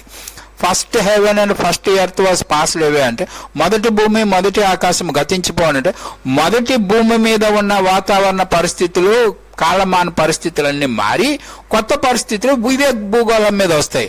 అలాగే ఆకాశంలో కూడా కొత్త ఆకాశం వస్తుందండి. ఈ ఆకాశం చుట్టబడిపోతుంది. చేపలాగా అక్కడ ఏముంది చుట్టబడిపోవడానికి? ఆకాశంలో ఎటు లేదు కదా చుట్టబడిపోవడానికి. అందుకని ఆ చుట్టబడిపోవడం ఆకాశంలో పరిస్థితులు కూడా మార్చబడతాయి. అంటే విశ్వంలో పరిస్థితులు మార్చబడితే భూమి మీద ఉన్న వాతావరణ పరిస్థితులు కానీ భూమి మీద మనిషి యొక్క జీవన విధానాలు కానీ మార్చివేయబడతాయి. అది కొత్త భూమి కొత్త ఆకాశం అంటే. The tabernacle of God is with men. అలాంటి సమయంలో దేవుని సన్నిధి మనుషుల మధ్యలో ఉంటుంది అని ప్రకటనలో చెప్పడం జరిగింది. They shall be his people. ప్రజలందరూ ఆయన మనుషులై ఉంటారు. And God himself should be with him. దేవుడే మనుషులతో కలిసి జీవిస్తాడు. And be their God. ఆయన వారికి దేవుడుగా ఉంటాడు. సేమ్ ఇది ఆదాంతో సాయంకాలం వేళ రేవుడు ఆదాము కలిపి తోటలో తిరిగేది ఆదికాండంలో మనం చదువున్నాం కదా. అలాగనే దేవుడు మనుషులతో సహజీవనం చేసే కాలం అండి అది. That is the time of restitution. అది రాబోయే యుగాల్లో అది జరగవలసి ఉంటుందని మనకు తెలియజేయడం జరిగింది. అంచేత ఇది జరగడానికి ముందు ఏమేమి జరుగుతాయి అంటే చూడండి, టైమ్స్ ఆఫ్ రెస్టిట్యూషన్ అనే టేబుల్ కింద కొత్తది ఒక టేబుల్ వచ్చింది చూడండి, టైమ్స్ ఆఫ్ ట్రబుల్ అని. ఇది టైమ్స్ ఆఫ్ ట్రబుల్ అంటే దీన్ని తెలుగులో ఏమంటారంటే మహాశ్రమల కాలం. ఈ మహాశ్రమల కాలం ఒకటి వస్తుంది. ఈ మహాశ్రమల కాలం తర్వాత దేవుని రాజ్యం ప్రారంభం అవుతుంది. దేవుని రాజ్యం ముగింపులో మళ్ళీ ఒక చిన్న లిటిల్ సెషన్, అదే ఆ లిటిల్ సెషన్ అంటే సైతాన్ని కొద్ది కాలం విడుదల చేయబడతాడు. వాడు మళ్ళీ జనాలను మోసగించడానికి ట్రై చేస్తాడు. ఈలోగా ఇందాక మనం నేర్చుకున్నాం కదా, ఒక పాఠం నేర్చుకుంటున్నామని ఆ పాఠాలు నేర్చుకుని టెస్ట్కి వెళ్తాం అనమాట. ఆ టెస్ట్ టైం అది. ఆ టెస్ట్ టైంలో మళ్ళీ ఫెయిల్ అయిపోయాం. మొదటి ఆదాము ఎలా ఫెయిల్ అయిపోయాడు అలా ఫెయిల్ అయిపోకూడదు. ఎందుకంటే అనుభవపూర్వకంగా మనం పాపం వలన వచ్చే జీవితం ఏమిటో, దేవుడు లేకుండా జీవిస్తే మన జీవితం ఎంత దరిద్రంగా ఉంటుందో మనం అనుభవపూర్వకంగా తెలుసుకున్నాం. కాబట్టి రెండోసారి మనకి దేవుడు టెస్ట్ పెట్టినప్పుడు ఆ టెస్ట్లో సైతాన్ని ఎదిరించగలగాలి. ఆ టెస్ట్లో మనం ఎదిరిస్తామో లేదో చూడడం కోసమే రెండోసారి ఆ సైతాన్ని విడిచిపెడతాడు ఆఖరి కాలంలో. మొదటిసారి పావును విడిచిపెట్టాడు కదా ఆదాం దగ్గర. అలాగనే ఇంకో రెండోసారి వాడు ఏ రూపంలో వస్తాడో తెలియదు. ఈసారి పాములాగా వస్తాడో ఇంకోలా వస్తాడో వాడు వచ్చి వేరే వేరే రూపాల్లో మనల్ని శోధిస్తాడు. అప్పుడు మనం వాడిని ఎదిరించగలగాలి. అలాగే ఎదిరించగలిగితే మనం ఏజెస్ టు కమ్ అంటే రాబోయే యుగాల్లోకి నిత్య జీవంలోకి ప్రవేశిస్తాం. ఒకవేళ అక్కడ ఫెయిల్ అయిపోతే అది రెండోసారి చచ్చిపోతాం మళ్ళీ. అది రెండో మరణం. అంటే భూమి మీద మనం ఉనికి లేకుండా పోతుంది తప్పించి మంటల్లో పడేయడం అవన్నీ ఏమి ఉండవండి. Bible defines the times of this period. ఈ వివరణ గురించే దేవుని వాక్యం మనల్ని చెప్తూ ఉంటుంది. చూడండి, ఇంకొక టేబుల్ వేసి చూపిస్తున్నా. డీటెయిల్స్ ఆఫ్ ద రిస్టోరేషన్, ఏ విధంగా మనం అవుతామో. ద టైమ్ ఆఫ్ ట్రబుల్ అంటే మహాశ్రమల కాలము. మహాశ్రమల కాలంలో అందరూ శ్రమలు పడుతూ ప్రభు కొరకు నీతి కొరకు శ్రమలు పడుతూ ఉన్నవాళ్ళు, మామూలుగా శ్రమలు తమ చేసిన తప్పును బట్టి శ్రమలు పడుతూ ఉన్నవాళ్ళు వాళ్ళు చనిపోతూ ఉంటారు. చనిపోయి పాపం వలన వచ్చే జీతం, సిన్ అండ్ డెత్ అని వేశారు చూడండి. ఆ సిన్ అండ్ డెత్ వలన వచ్చి పాపం వలన వచ్చే జీతం పొందుకుంటూ పడిపోతారు, చచ్చిపోతారు వాళ్ళందరూ. చచ్చిపోతున్న కాలం తర్వాత ఒక కాలం వస్తుంది, దేవుని రాజ్య కాలం. ఆ కాలంలో చూడండి ఏమవుతుందో, ద రిజరెక్షన్, పునరుద్ధానాలు జరుగుతాయి. ఈ పునరుద్ధానం జరిగిన తర్వాత అందరూనండి, మంచి వాళ్ళు చెడ్డ వాళ్ళకు కూడా పునరుద్ధానం ఉంది అక్కడ, గమనించండి. యెషయా 35:8 ఉంటుంది, మంచివాళ్ళు చెడ్డవాళ్ళు అందరూ లెగుస్తారు. నీతిమంతులు జీవ పునరుద్ధానానికి, అనీతిమంతులు తీర్పు పునరుద్ధానానికి, మొత్తం అందరూ లెగుస్తారు. ఎవడు ఏ పర్పస్ లో లెగుస్తాడు అనేది ఇమ్మెటీరియల్. అందరూ లెగుస్తున్నారా లేదా అనేది ఇక్కడ పాయింట్ అండి. ఎందుకంటే మానవాళి మొత్తానికి ఆదాము వలన మరణం వచ్చింది, మంచి వాళ్ళకి మరణం వచ్చింది, చెడ్డ వాళ్ళకి మరణం వచ్చింది. యేసుక్రీస్తు వలన మంచి వాళ్ళకి జీవం వస్తుంది, చెడ్డ వాళ్ళకి జీవం వస్తుంది. జీవం వచ్చిన తర్వాత వీడు మంచివాడు ఎట్లయినా వాడు పునరుద్ధానం తర్వాత కూడా మంచివాడుగానే ఉంటాడు కాబట్టి వాడు అలా ప్రొసీడ్ అయిపోతాడు. చెడ్డవాడు పునరుద్ధానం తర్వాత వాడు సచ్చినట్టు వాడు మోకాలు వంగవలసి వస్తుంది. ఈ లేఖనాల గురించి యెషయా 35:8 ఉంటుంది. ఒక హోలీ హైవే అని ఉంటుందండి, అక్కడ రాజమార్గం అని ఉంటుంది. మనకి ఇప్పటి వరకు ఇరుకు మార్గం విశాల మార్గమే తెలుసు, కానీ రాజమార్గం గురించి ఎక్కువ మంది మనకి చెప్పరు. కానీ అక్కడ రాజమార్గం ఉంటుంది. రాజమార్గంలో ఓన్లీ నీతిమంతులు మాత్రమే ప్రవేశిస్తారంటాడు. ఎలాగ నీతిమంతులు ప్రవేశిస్తారు అంటే, నీతి అనేది ఏందో ఇంకొక పాఠంలో మనం నేర్చుకుందాం. అటు అనీతి పరులు కూడా పునరుద్ధానం అయిన తర్వాత ఈ నీతి మార్గంలోకి రావడానికి వాళ్ళు చేయవలసింది ఏంటంటే క్రీస్తుని అంగీకరించాల్సి ఉంటుంది. అంగీకరించిన ప్రతి ఒక్కడు ఈ నీతి మార్గంలోకి వస్తాడు. ఒకవేళ అంగీకరించలేదనుకోండి, అప్పుడు 65 యెషయా 65:20 చెప్పినట్టు, a sinner being and 100 years old shall be accursed. వాడికి 100 సంవత్సరాలు టైం ఇవ్వడం జరుగుతుంది పునరుద్ధానమైన ప్రతి ఒక్కడికి. ఆ పునరుద్ధానమైన వాడు 100 సంవత్సరాల లోపలగానే వాడు క్రీస్తుని అంగీకరించకపోతే తిరిగి మళ్ళీ ఇంకోసారి చచ్చిపోతాడు. అదే రెండవ మరణం. ఇల్లు ఇక్కడ 2 అని వేశారు చూడండి కింద లైన్లో ఆ టేబుల్లో. కాబట్టి ఆ విధంగా పునరుద్ధానం అవ్వాలి. పునరుద్ధానం అయ్యాక క్రీస్తుని అంగీకరించాలి. అన్యులంతా, ఇప్పుడున్న అన్యులంతా వాళ్ళు రెండోసారి అక్కడ కూడా అంగీకరించకపోతే వాళ్ళు రెండోసారి మరణించడం జరుగుతుందండి. అయితే ఈ సక్సెస్ అయ్యి పైకి వచ్చిన వాళ్ళకు కూడా ఒక చిన్న టెస్ట్ పెట్టడం జరుగుతుంది. ఆల్రెడీ మనం నీతిమంతులుగా ఉన్నాం, ఇప్పుడు నీతిమంతులుగానే ఇప్పుడే క్రీస్తుని అంగీకరించిన వాళ్ళు ఆల్రెడీ నీతిమంతులు లెక్కలోకి వెళ్ళిపోయి పైకి వెళ్ళిపోయారు. ఆ పైకి వెళ్ళిపోయిన తర్వాత వాళ్ళకి కూడా అక్కడ ఒక పరీక్ష పెట్టబడింది, చిన్న పరీక్ష. ఆ కొద్ది సమయంలో వాడు ఆ పండు తింటావా పండు తినవా అని ఆదామని అడిగినట్లుగా మనల్ని కూడా అడుగుతూ ఉంటాడు వాడు, సైతానుడు. అక్కడ మనం ఫెయిల్ అయ్యామంటే వాళ్ళు కూడా అదిగో వాళ్ళ కిందకు వచ్చేస్తాం రెండవ మరణానికి. ఇక్కడ విజయం సాధించిన వాళ్ళు కూడా 35వ అధ్యాయం 8వ వచనంలో విజయం సాధించిన వాళ్ళు కూడా ఆ చివరి పరీక్షలో ఫెయిల్ అయిపోతే వాళ్ళు కూడా రెండవ మరణంలోకి వచ్చేస్తారండి. కాబట్టి ఇక్కడ అక్కడ కూడా విజయం సాధించిన వాళ్ళు అదిగో విధేయులు నిత్య జీవంలోకి ప్రవేశిస్తారు. 22 ప్రకటన 22:6 వచనంలో, no longer there will be any curse. వారికి ఏ తీర్పు ఉండదు, వారంతా వాళ్ళకి మరణం ఉండదు, వాళ్ళు నిత్య జీవంలోకి వెళ్ళిపోతారని తెలియజేయబడుతుంది. ఇది డీటెయిల్డ్ గా రిజరెక్షన్, మనుషుల రిజరెక్షన్ ఎట్లా జరుగుతుందో చెప్పబడుతుంది. The way of times plural. ఇది ఎలా ఉంటుందో చూడండి, కింద నుంచి చూద్దాం. మనం కింద నుంచి నెంబర్స్ వేయడం జరిగింది. ఏదైనా ఒక బిల్డింగ్ కట్టాలంటే ముందు కింద ఉన్న బిల్డింగ్ అంతా పాత బిల్డింగ్ అంతా నాశనం చేసేసి డిస్ట్రాయ్ చేసేసి బుల్డోజర్తో అదంతా చెత్త అంతా ఎత్తేసి నీట్గా ఆ ల్యాండ్ అంతా చేసి దాన్ని మార్కింగ్ అది చేస్తారండి.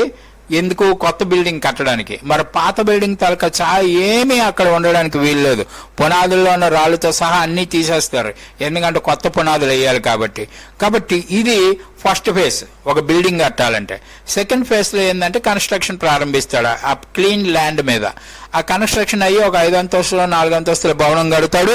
ఆ భవనం కట్టిన తర్వాత దాన్ని గవర్నమెంట్ వారు, కార్పొరేషన్ వారు అప్రూవల్ చేయాలి దాన్ని. దీనికి నీళ్లు బాగున్నాయి, కరెంటు బాగున్నది, ఫైర్ సర్వీస్ వాళ్ళు వచ్చి ఎమర్జెన్సీ అయితే ఫైర్ సర్వీస్ వాళ్ళు, ఎమర్జెన్సీ సర్వీసెస్ వాళ్ళు ఎవరైనా వచ్చి ఆపదలో ఉన్న వాళ్ళని ఆదుకోవడానికి వీలుగా ఇది ఉంది అని చెప్పి వాళ్ళు అప్రూవల్ ఇవ్వాలి. అప్రూవల్ ఇచ్చిన తర్వాత దాంట్లోకి మనందరినీ ఆక్యుపై చేసుకోవడానికి, అంటే ఎవడింట్లోకి వాళ్ళు పోయి నివసించడానికి వాళ్ళు యోగ్యతా పత్రాలు ఇవ్వడం జరుగుతుంది. ఇది ఒక ప్రాసెస్ ఒక బిల్డింగ్ కట్టాలంటే. ఇప్పుడు మన శరీరమే ఒక బిల్డింగ్ అని బైబిల్ చెప్తుంది కాబట్టి మన శరీరం, పాత శరీరం కిందకి రండి మళ్ళీ 1వ నెంబర్లోకి. ప్రిపరేషన్ ఫర్ పేస్ అంటే ఈ పాత శరీరం చచ్చిపోతుంది, ఈ పాత శరీరం మట్టిలో వేసేస్తాం. దీని ఛాయలు ఏముండో అంత జీరో అయిపోతుంది. దీనికి కొత్తదానికి ఏం సంబంధం లేదు. కొత్త శరీరం పైనుంచి రావాలి మనకి. కాబట్టి పైనుంచి ఒక ఆర్డర్ వస్తే ఆ ఆర్డర్ ప్రకారం మనకి కొత్త శరీరం తయారవుతుంది కింద. ఆ కొత్త శరీరం కన్స్ట్రక్షనే 2వ నెంబర్. ఆ తర్వాత ఆ శరీరి జీవం పొందుకున్న తర్వాత వాడు అప్రూవల్కి వెళ్ళాలి. అప్రూవల్ అంటే ఎవరు ఇస్తారు అప్రూవల్? ఇప్పుడు సైతానుడు పెట్టే టెస్ట్, ఇందాక మన పాఠంలో నేర్చుకున్నాం కదా, ఇక్కడ సైతానుడు చివరి లిటిల్ సెషన్ అని చెప్పారు కదా, ఇక్కడ ఆ పరీక్షకి వెళ్తాం. ఆ పరీక్షలో మనం పాస్ అయితే అప్పుడు కూడా నాకు పునరుద్ధానం అదంతా ప్రభువారి వలన వచ్చింది, ప్రభువే నా దేవుడు, నువ్వు నాకేం సంబంధం లేదు, నువ్వేం చెప్పినా నేను విన్ను అని చెప్పి మనం ఆ రోజు చెప్పగలిగితే అప్పుడు మనకి ఆ కొత్త శరీరాన్ని స్వాధీనం చేసుకుని దానితో నిత్య రాజ్యంలోకి వెళ్ళడానికి మనకు అవకాశం కల్పింపబడుతుంది. దట్ ఈస్ ఆక్యుపెన్సీ ఫేస్ అండి ఇది. కాబట్టి మళ్ళీ కింద నుంచే వెళ్దాం. ద టైమ్ ఆఫ్ ట్రబుల్, మనం శ్రమలు పడుతున్న కాలానికి, అంటే కిందన ప్రిపరేషన్ టైంలో మనం శ్రమలు పడుతున్నాం అంటే ఇప్పుడు మనం చావడానికి ముందు అనమాట. ఈ శరీరంతో ఉన్నప్పుడు మనం ఎలా శ్రమలు పడతాం, ఆ తర్వాత దేవుని రాజ్యంలో ప్రవేశిస్తాం. దేవుని రాజ్యంలో అంటే మనం బాప్టిజం తీసుకున్నాక దేవుని రాజ్యంలో ప్రవేశించినట్టే. ఇప్పుడు మనమైతే అన్యులు కాదు, ఆ ప్రవేశించినట్టే ఇక్కడ మనం దేవుని రాజ్యంలో నడుస్తూ ఉన్నాం. మనం ఎంత నీతిగా నడుస్తామో మనం మరణించేంత వరకు అదంతా చూడబడి జరుగుతుంది. ఆ చివరి కాలంలో ఇప్పుడు మనకి అనేకమైన పరీక్షలు, ఇప్పుడు మనం క్రీస్తునందు ఉంటుండగానే అనేకమైన పరీక్షలు ఎదుర్కొంటాం. ఏంద్రా బాబు ఇందులోకి వచ్చిన తర్వాత ఇలా అవుతుంది అలా అవుతుంది అనే వాళ్ళు చాలా మంది ఉన్నారు మన క్రైస్తవ సమాజంలో. అయితే వాడు మళ్ళీ వెనక్కి వెళ్ళిపోతాడంటే అలా వెనక్కి వెళ్ళిపోయిన వాళ్ళు కూడా ఉన్నారు. ఎక్స్ క్రిస్టియన్లు అని చెప్పి యూట్యూబ్లో మాట్లాడుతూ ఉంటారు వీళ్ళందరూ. ఎక్స్ క్రిస్టియన్ అంటే ముందు క్రైస్తవంలోకి వచ్చి ఈ శ్రమలు అట్లా చూసి ఏం తలకైనప్పుడు బాబు మా దేవుడే బాగున్నాడు అనుకుని తిరిగి వెనక్కి వెళ్ళిపోయిన వాళ్ళు. అయితే ఇలాగ వెనక్కి ఫెయిల్ అయిపోతారు. ఆ తర్వాత అయితే అలాగ కాకుండా మనం నిత్య జీవంలోకి మనం కంటిన్యూ అవుతున్నాం కాబట్టి మనకు కావాల్సింది నిత్య జీవం కాబట్టి ఏజెస్ టు కమ్లో కావాల్సిన ఆక్యుపెన్సీ కోసమని మనం కృషి చేస్తూ ముందుకి కొనసాగుతూ ఉన్నాం. మన దేవుడు ఈ విధంగా నడిపించాలి. ఆ తర్వాత మీరు గమనించండి, ఈ టైమ్స్ ఆఫ్ రెస్టరేషన్ అంటే ఈ పునరుద్ధరణ కార్యక్రమమే ఈ 3 ఫేజ్లలో మనకు జరుగుతూ ఉంటుంది జీవించి ఉంటుండగా. ఈ పునరుద్ధరణలోనే మనం చివరిగా సక్సెస్ అయ్యి పైకి వెళ్ళేది ఏంటి అంటే ఏజెస్ టు కమ్లోకి విజయవంతంగా ప్రవేశించగలగాలి.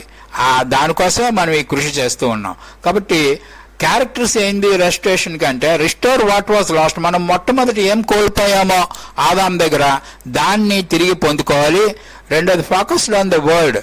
కాబట్టి ప్రాపంచిక వ్యవహారాల మీద మనం దృష్టి పెట్టి దేవుని వాక్యాన్ని స్టడీ చేస్తూ ముందుకు వెళ్తూ ఉన్నాం.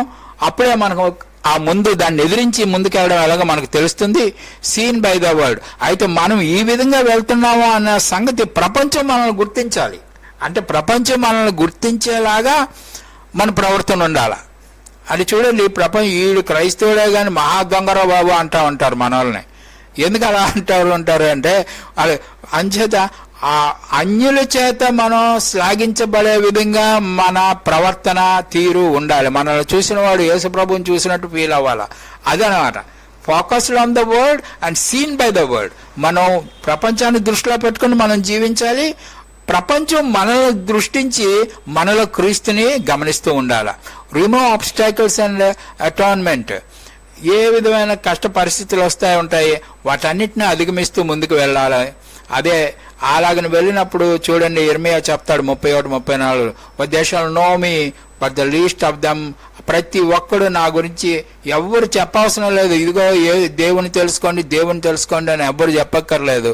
ఎవరికి వాళ్ళే దేవుని తెలుసుకుంటారని చెప్పడం జరుగుతుంది. చూసారా? ఇప్పుడు అది కన్వర్షన్ కోసం కాదు, లోకంలో లోకం కన్వర్ట్ చేసేద్దాం, అందరిని క్రైస్తవులుగా మార్చేద్దాం అని చెప్పి మన వాళ్ళు చేస్తున్న బాధ. అది ఆ సిస్టమ్, దేవుని ప్రణాళిక ఎట్లా ఉందో మనకు తెలియక అలా గాబరపడుతున్నాం. కానీ దేవుని ప్రణాళికలు చూసారా ఏముందో? ప్రతి ఒక్కడు వాడంతటి వాడే దేవుణ్ణి ఎరుగుతా ఉంటాడంట. వాడికి వచ్చే కష్టాల్లో, కన్నీళ్ళలో, దుఃఖాల్లో, బాధలో దేవుడే పట్టిస్తాడు వాళ్ళని. కాబట్టి restitution blessings are needed to bring men back to God. కాబట్టి రెస్టిట్యూషన్ అనే కాలం ఎప్పుడు వస్తుందో, పునరుద్ధరణ అనే కాలం ఎప్పుడు వస్తుందో, ఆ రోజు దేవుడే మనుషులందరినీ వెనక్కి పిలుచుకుని తన వైపు తిప్పుకుంటా ఉంటాడు. కాబట్టి ఇప్పుడు అపోస్తల కార్యం 3:21 మనం ప్రారంభంలో పెట్టుకున్న ఈ వచనంలో ఈ మాట చూడండి. Spiritual accounts of restitution. మరి ఈ ఆత్మీయ జీవితం జీవిస్తున్న మనలాంటి వాళ్ళకి ఎలాగా ఉంటుందో చూద్దాం. God has spoken by the mouth of all his prophets since the world began. ప్రవక్తలైనటువంటి వారి ద్వారా ప్రారంభం కాలం నుండి దేవుడు మాట్లాడుతున్న మాటలు ఇవి. అదేంటంటే what was last in the garden, what was profit spoke. ఈ రెండు విషయాలు చూడండి. మనం ఏదైనా తోటలో ఏం కోల్పోయామో అది మనం పొందుకోవాల్సి ఉంది. ఈ విషయాన్ని ప్రవక్తల ద్వారా ఆదిమ కాలం నుంచి ప్రభు మనకు చెప్తా ఉంటారు. కాబట్టి మనం ఏం కోల్పోయామో అక్కడ chance of ever lasting life, నిత్యము జీవించి ఉండే ఆధిక్యతను కోల్పోయాం. డొమినియర్ ఓవర్ యానిమల్స్, ప్రతి జంతువు మీద మనకు ఆధిపత్యం ఉంది. ఒక సింహాన్ని పిలిచి, ఓ సింహమా అలా అక్కడ రొట్టె ఉన్నది పట్టుకొచ్చి నాకు ఇచ్చి అంటే ఆ సింహం మనల్ని పట్టుకొచ్చి ఆ రొట్టె మొక్క మనకి ఇచ్చేసేది. అలాంటి ఆధిపత్యం మనకి యానిమల్స్ మీద ఉండేది. ఇప్పుడు వాటిని చూసి మనం భయపడుతున్నాం, మనం చూసి అవి భయపడుతున్నాయి. తర్వాత హోల్ క్యారెక్టర్, మన ప్రవర్తన ఈ రోజు మంచోడని చెడ్డోడని, ఆడు దరిద్రుడు, కొంత మంచిగా కానీ కొంత చెడ్డ కానీ, ఇలాగా రకరకాల క్యారెక్టర్ కలిగిన మనుషులను మనం చూస్తూ ఉన్నాం. ఆ రోజు అది ఉండేది కాదు. మనిషి అంటే దేవుడితో సమానం. దేవుడు మంచోడు కాదు అని ఎలా మనం చెప్పలేమో, మనిషిని కూడా వీడు మంచోడు కాదు అని మనం చెప్పలేని కండిషన్లో ఉండేవాళ్ళు. అది హోల్ క్యారెక్టర్ అంటే. అలాంటి క్యారెక్టర్ని మనం కోల్పోయాం. మనకి ఏదైనా తోటలో ఉండేటప్పుడు ఆ క్యారెక్టర్ ఉండేది. పర్ఫెక్ట్ అబండెంట్ న్యూట్రిషన్, మన సంపూర్ణమైన ఆరోగ్యంతో ఉండేవారు ఏదైనా తోటలో ఉన్న వాళ్ళిద్దరూ కూడా.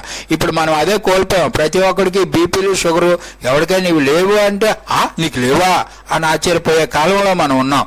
అంటే ఏమంటే మనందరూ ఆ పర్ఫెక్ట్ హెల్త్ కండిషన్ కోల్పోయినాం అన్నమాట. ఆదాం కాలంలో అది ఉండేది, అది మనం కోల్పోయాం. కమ్యూనియన్ విత్ ద గాడ్, దేవునితో సహజీవనం చేసేవాళ్ళం, అది కూడా మనం కోల్పోయాం. ఈరోజు రైటియస్ లివింగ్, నీతి కలిగి జీవించేవాళ్ళు ఆ రోజుల్లో, ఆ నీతిని కూడా మనం కోల్పోయాం. ఎవరికి నీతి లేదు. అందుకే యేసు ప్రభువు చెప్పారు కదా, నీతిమంతుడు ఒక్కడునో లేదు అని చెప్పి. ఆ ప్రకారం మనం నీతిని కోల్పోయాం. లాస్టింగ్ వర్క్స్, సుదీర్ఘమైన పనులు, శ్రమ పడితే గానీ మనకి భోజనం దొరకని పరిస్థితి మనకి ఏర్పడింది. ఫ్రూట్ఫుల్ ఎర్త్, అలాగే ఫలదీకరణ చెందినటువంటి భూమి, అదేనండి రిస్టరేషన్లో మనకు వస్తుంది కదా.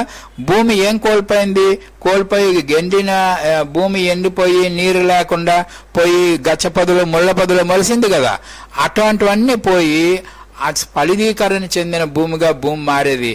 ఇప్పుడు అది కూడా మనం కోల్పోయాము ఈ దీని వలన. కాబట్టి మేల్ ఫీమేల్ ఈక్వాలిటీ అనేది ఉండేది. ఆదాం అవ్వ సమానత్వం కలిగి ఉండేవారు. ఈ రోజైతే పురుషాధిక్యత ప్రపంచం అని ఆడ చెప్తా ఉంటాం. ప్రభుత్వం ఏమొచ్చి స్త్రీకి అనేకమైన సౌకర్యాలు కలిగించి, ఎంత సౌకర్యాలు కలిగించింది అని చట్టాలు సవరించింది. స్త్రీలు పురుషుల్ని ఏమైనా చేయగలరు. వాళ్ళకి అనుకూలంగా ఉన్న చట్టాలు ఇన్ని అన్ని కావు. పురుషులే ఈ విధంగా దెబ్బైపోతున్నారు ఈ కాలంలో. ఈలాగా తారతమ్యం వచ్చేసింది పురుషులకి స్త్రీలకి మధ్యలో. ఎందుకంటే ప్రతి ఒక్కరు, పురుషులు కూడా తమ ఆధిక్యత కోసం వాళ్ళు పోరాడితే, స్త్రీలు తమ ఆధిక్యత కోసం వాళ్ళు పోరాడుతున్నారు. అయితే ఆదాం కాలంలో ఈ ఈక్వాలిటీ ఉండేది, ఇది కూడా మనం అక్కడనే కోల్పోయినాం. తర్వాత ఇన్నోసెన్స్ ఉండేది. వాళ్ళంతా అమాయకంగా ఉండేవారు. ఒకరినొకరు మోసగించడం కానీ మోసగింపబడటం కానీ లేదు ఆ రోజుల్లో. కానీ ఇప్పుడు మనకు అదే ప్రధానం అయిపోయింది. కాబట్టి ఇవన్నీ కూడా మనం ఏదైనా తోటలో కోల్పోయామండి. కాబట్టి వీటిని తిరిగి మనం పొందుకోవాలంటే ప్రవక్తలు ఏమేమి చెప్పారు వీటి గురించి? ఈ spoken by the mouth of all his holy spirits అని చెప్పి, హోలీ ప్రాఫిట్స్ అని చెప్పారు కదా. ఏ ప్రవక్త ఎలాగెలా చెప్పారో చూద్దాం. ఏషియా చెప్పారు, జర్మియా చెప్పారు, యెహెజ్కేలు చెప్పారు, దానియేలు, మీకా, హబక్కూకు, జెఫన్యా, జకర్యా వీరందరూ కూడా ఈ రెస్టిట్యూషన్ గురించి చెప్పడం జరిగింది. ఇక దానియేలు గారు చెప్పిన దాంట్లోనైతే విపరీతంగా నాలెడ్జ్ పెరిగి, జ్ఞానం విపరీతంగా పెరిగి విస్తారమైన టెక్నాలజీ మనకి పరిచయం అవుతుందని చెప్పారు. అయితే ఈ టెక్నాలజీ వల్ల మనం ముందుకెళ్తామా వెనక్కి అంటే రెస్టిట్యూషన్ కాలంలో అయితే ఈ టెక్నాలజీ ఏమవుతుందో చూడండి. టెక్నాలజీ అంతా కాలానికి ఒక్క నిమిషం, ఎందుకు డిస్టర్బ్ చేసావు? సేమ్ స్లైడ్ పెట్టాలి.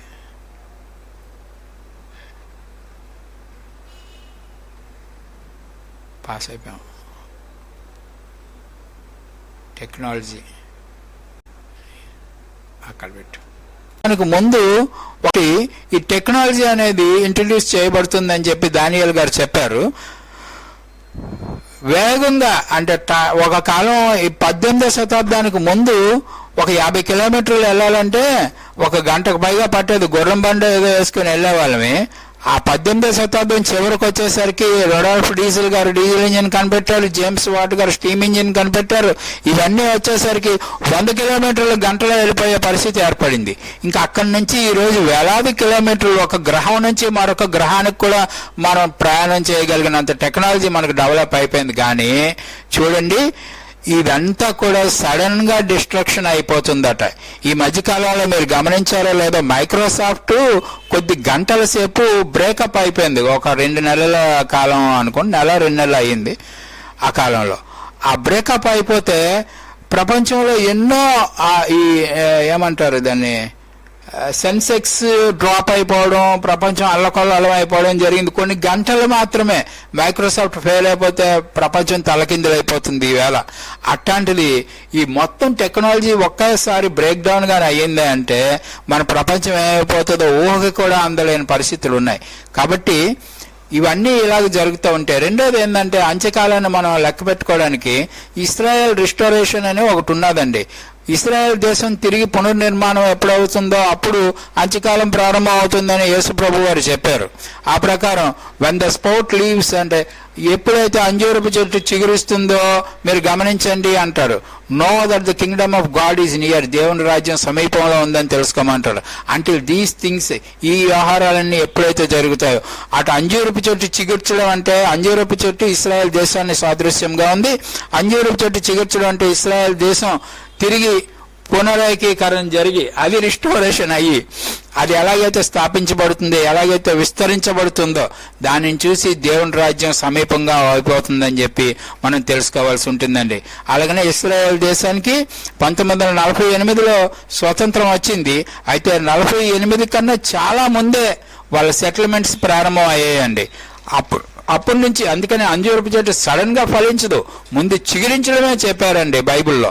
ఆ చిగురించిన దగ్గర నుంచి ఆ చిగురించింది పెద్ద చెట్టు అయ్యి వృక్షమయ్యి వ్యాపించాలి అంటే it was taken some time. ఆ ముగింపు వచ్చేసరికి 1948లో ఇస్రాయెల్ దేశం స్థాపించబడింది. అయితే ప్రారంభం 18వ శతాబ్దంలోనే జరిగిందండి దీనికి. అయితే ఈ ఇశ్రాయేల్ దేశం ఇక్కడనే ఉంటుందా, ఇంకా పెద్దదవుతుందో మనం చెప్పలేం. ప్రస్తుత పరిస్థితులను మీరు గమనించినట్లయితే ఇశ్రాయేల్ దేశం ఇంకా విస్తరించే అవకాశం కూడా ఉన్నట్టుంది. సో బ్లెస్సింగ్ దిస్ నేషన్, ఈ దేశానికి వచ్చిన ఆశీర్వాదాన్ని చూసి మనం ఇంకా ఈ ముగింపు కాలంలో చాలా చాలా దగ్గరకు వచ్చామని మనకు తెలుస్తుంది. అట్లే 12:1 దానియేలు 12:1 Michael stand up there shall be a time of trouble. అలాగనే ఈ శ్రమల కాలమందు, వారి శ్రమల కాలమందు మైకల్ అనేటువంటి దేవదూత వారి దగ్గరుండి వారిని నడిపించింది అని చెప్పి 12:1 ఉంటుంది. ఇది అంత్యకాలంలో జరిగేదానికి సూచన. కాబట్టి ఇశ్రాయేల్ దేశం అనేక శ్రమలను వనర్చి దాని చుట్టూ ఉన్న అరబ్ కంట్రీస్ని ఉన్నప్పటికీ, వారి మధ్యలో అరబ్ దేశస్తులు ఉన్నప్పటికీ వాళ్ళు ఎలాగైనా ఈ విజయాలు సాధిస్తున్నారా అంటే వారి మధ్యలో అదృశ్య రూపంలో మైకల్ ఉన్నట్టే, మైకల్ అనేటువంటి సర్వసైనాధిపతి వారి మధ్యలో ఉండి వారిని నడిపిస్తున్నారని మనం నమ్మాల్సి ఉంటుంది. లేఖనం ఆ విధంగా చెప్తుంది 12:1 దానియేలులో. కాబట్టి మాథ్యూ 24లో కూడా ఏం చెప్తారంటే 24, 21, 22లో ద గ్రేట్ ట్రిబ్యులేషన్, మహాశ్రమల కాలం, such was not since the beginning of the world, ఇలాంటిది లోకం ప్రారంభమైన దగ్గర నుంచి ఎప్పుడూ జరగలేదట. Except those days should be short. ఆ దినములు తగ్గించబడతాయి. ఎవరి కోసం అంటే కొంతమంది మనుషులను సేవ్ చేయడం కోసం ఆ దినాలు తగ్గించబడతాయి. ఇది మొదటి ఏమంటారు కోతకాలం, ఇశ్రాయేల్ కోతకాలంలో జరిగిన ఇదే సంఘటన మన అన్యజనుల కోతకాలం అంటే సువార్త యుగపు ముగింపు కోతకాలంలో కూడా ఇదే జరుగుతుందని మనం నమ్మాల్సి ఉంటుంది. Final collapse. కాబట్టి Matthew 6:10 దై కింగ్డమ్ కమ్, నీ రాజ్యం వచ్చునుగాక, thy will be done in the earth as it is. ఈ పరలోకంలో ఏ రకంగా నీ రాజ్యం కొనసాగుతుందో అలాగనే భూలోకంలో కూడా కొనసాగాలని దేవుడు ఏర్పాటు చేసి ఉంచారు. God will restore that. దేవుడు భూమిని పునరుద్ధరిస్తారు. ఆయన వాక్యాన్ని ఎస్టాబ్లిష్ చేస్తాడు, భూమి మీద స్థాపిస్తారు. But in the last days the mountain of the house of lord, దేవుని రాజ్యం, mountain of the house of lord అంటే దేవుని రాజ్యము అని అర్థం వస్తుందండి. ఆ దేవుని రాజ్యాన్ని ఆయన రిస్టోర్ చేస్తారు. Lost shall go forth of the Zion నుండి చట్టం అమలు అవుతుంది అని చెప్పి ఆ కింద వచనాల్లో మీకు చెప్పడం జరుగుతుంది. కాబట్టి ఇర్మియా గ్రంథంలో చెప్పినట్టు 37:31 I will make a new covenant, నేను ఒక నూతన నిబంధనను మీ ముందు ఉంచుతానని చెప్తారు. ఆ నూతన నిబంధన 2 రాళ్ల మీద రాసిందో పలకల మీద రాసిందో కాదండి. అది ఏ విధంగా రాస్తారో అక్కడనే ఉంటుంది, మీ హృదయాల మీద రాస్తామని చెప్తారు. కాబట్టి 33 ఏం చెప్పారు చూడండి, రైట్ దేర్ హార్ట్స్, అదిగో నీ హృదయం మీద రాస్తాను. ఇది రాళ్ళ మీద పలకల మీద లేకపోతే లేఖన గ్రంథాల మీద రాసేది కాదు. ఇది ఈ నూతన నిబంధన అనేది మీ హృదయం మీద రాస్తానంటారు. రిస్టోర్ అయిన ప్రతి ఒక్కళ్ళ మీద వాళ్ళ హృదయాల్లో ఉంటాడండి యేసు ప్రభు. ఆ రోజు ఆ ప్రతి మోకాలు, అందుకనే ఆ వంగవలసి వస్తుంది. వంగిన ప్రతి ఒక్కడు నిత్య జీవంలో ప్రవేశిస్తూ ఉంటాడు. అయితే ఇక్కడ చూడండి, జీవం రిస్టోర్ అవుతుంది, భూమి పునరుద్ధరించబడుతుంది. I will ransom them from the power of the grave. ఇది ఇందాక మనం చూసాం హోషేయ 13:14 మనం ముందు చదివాం కదండి. ఏ ప్రకారం మనకి ర్యాన్సమ్ అనేది అంటే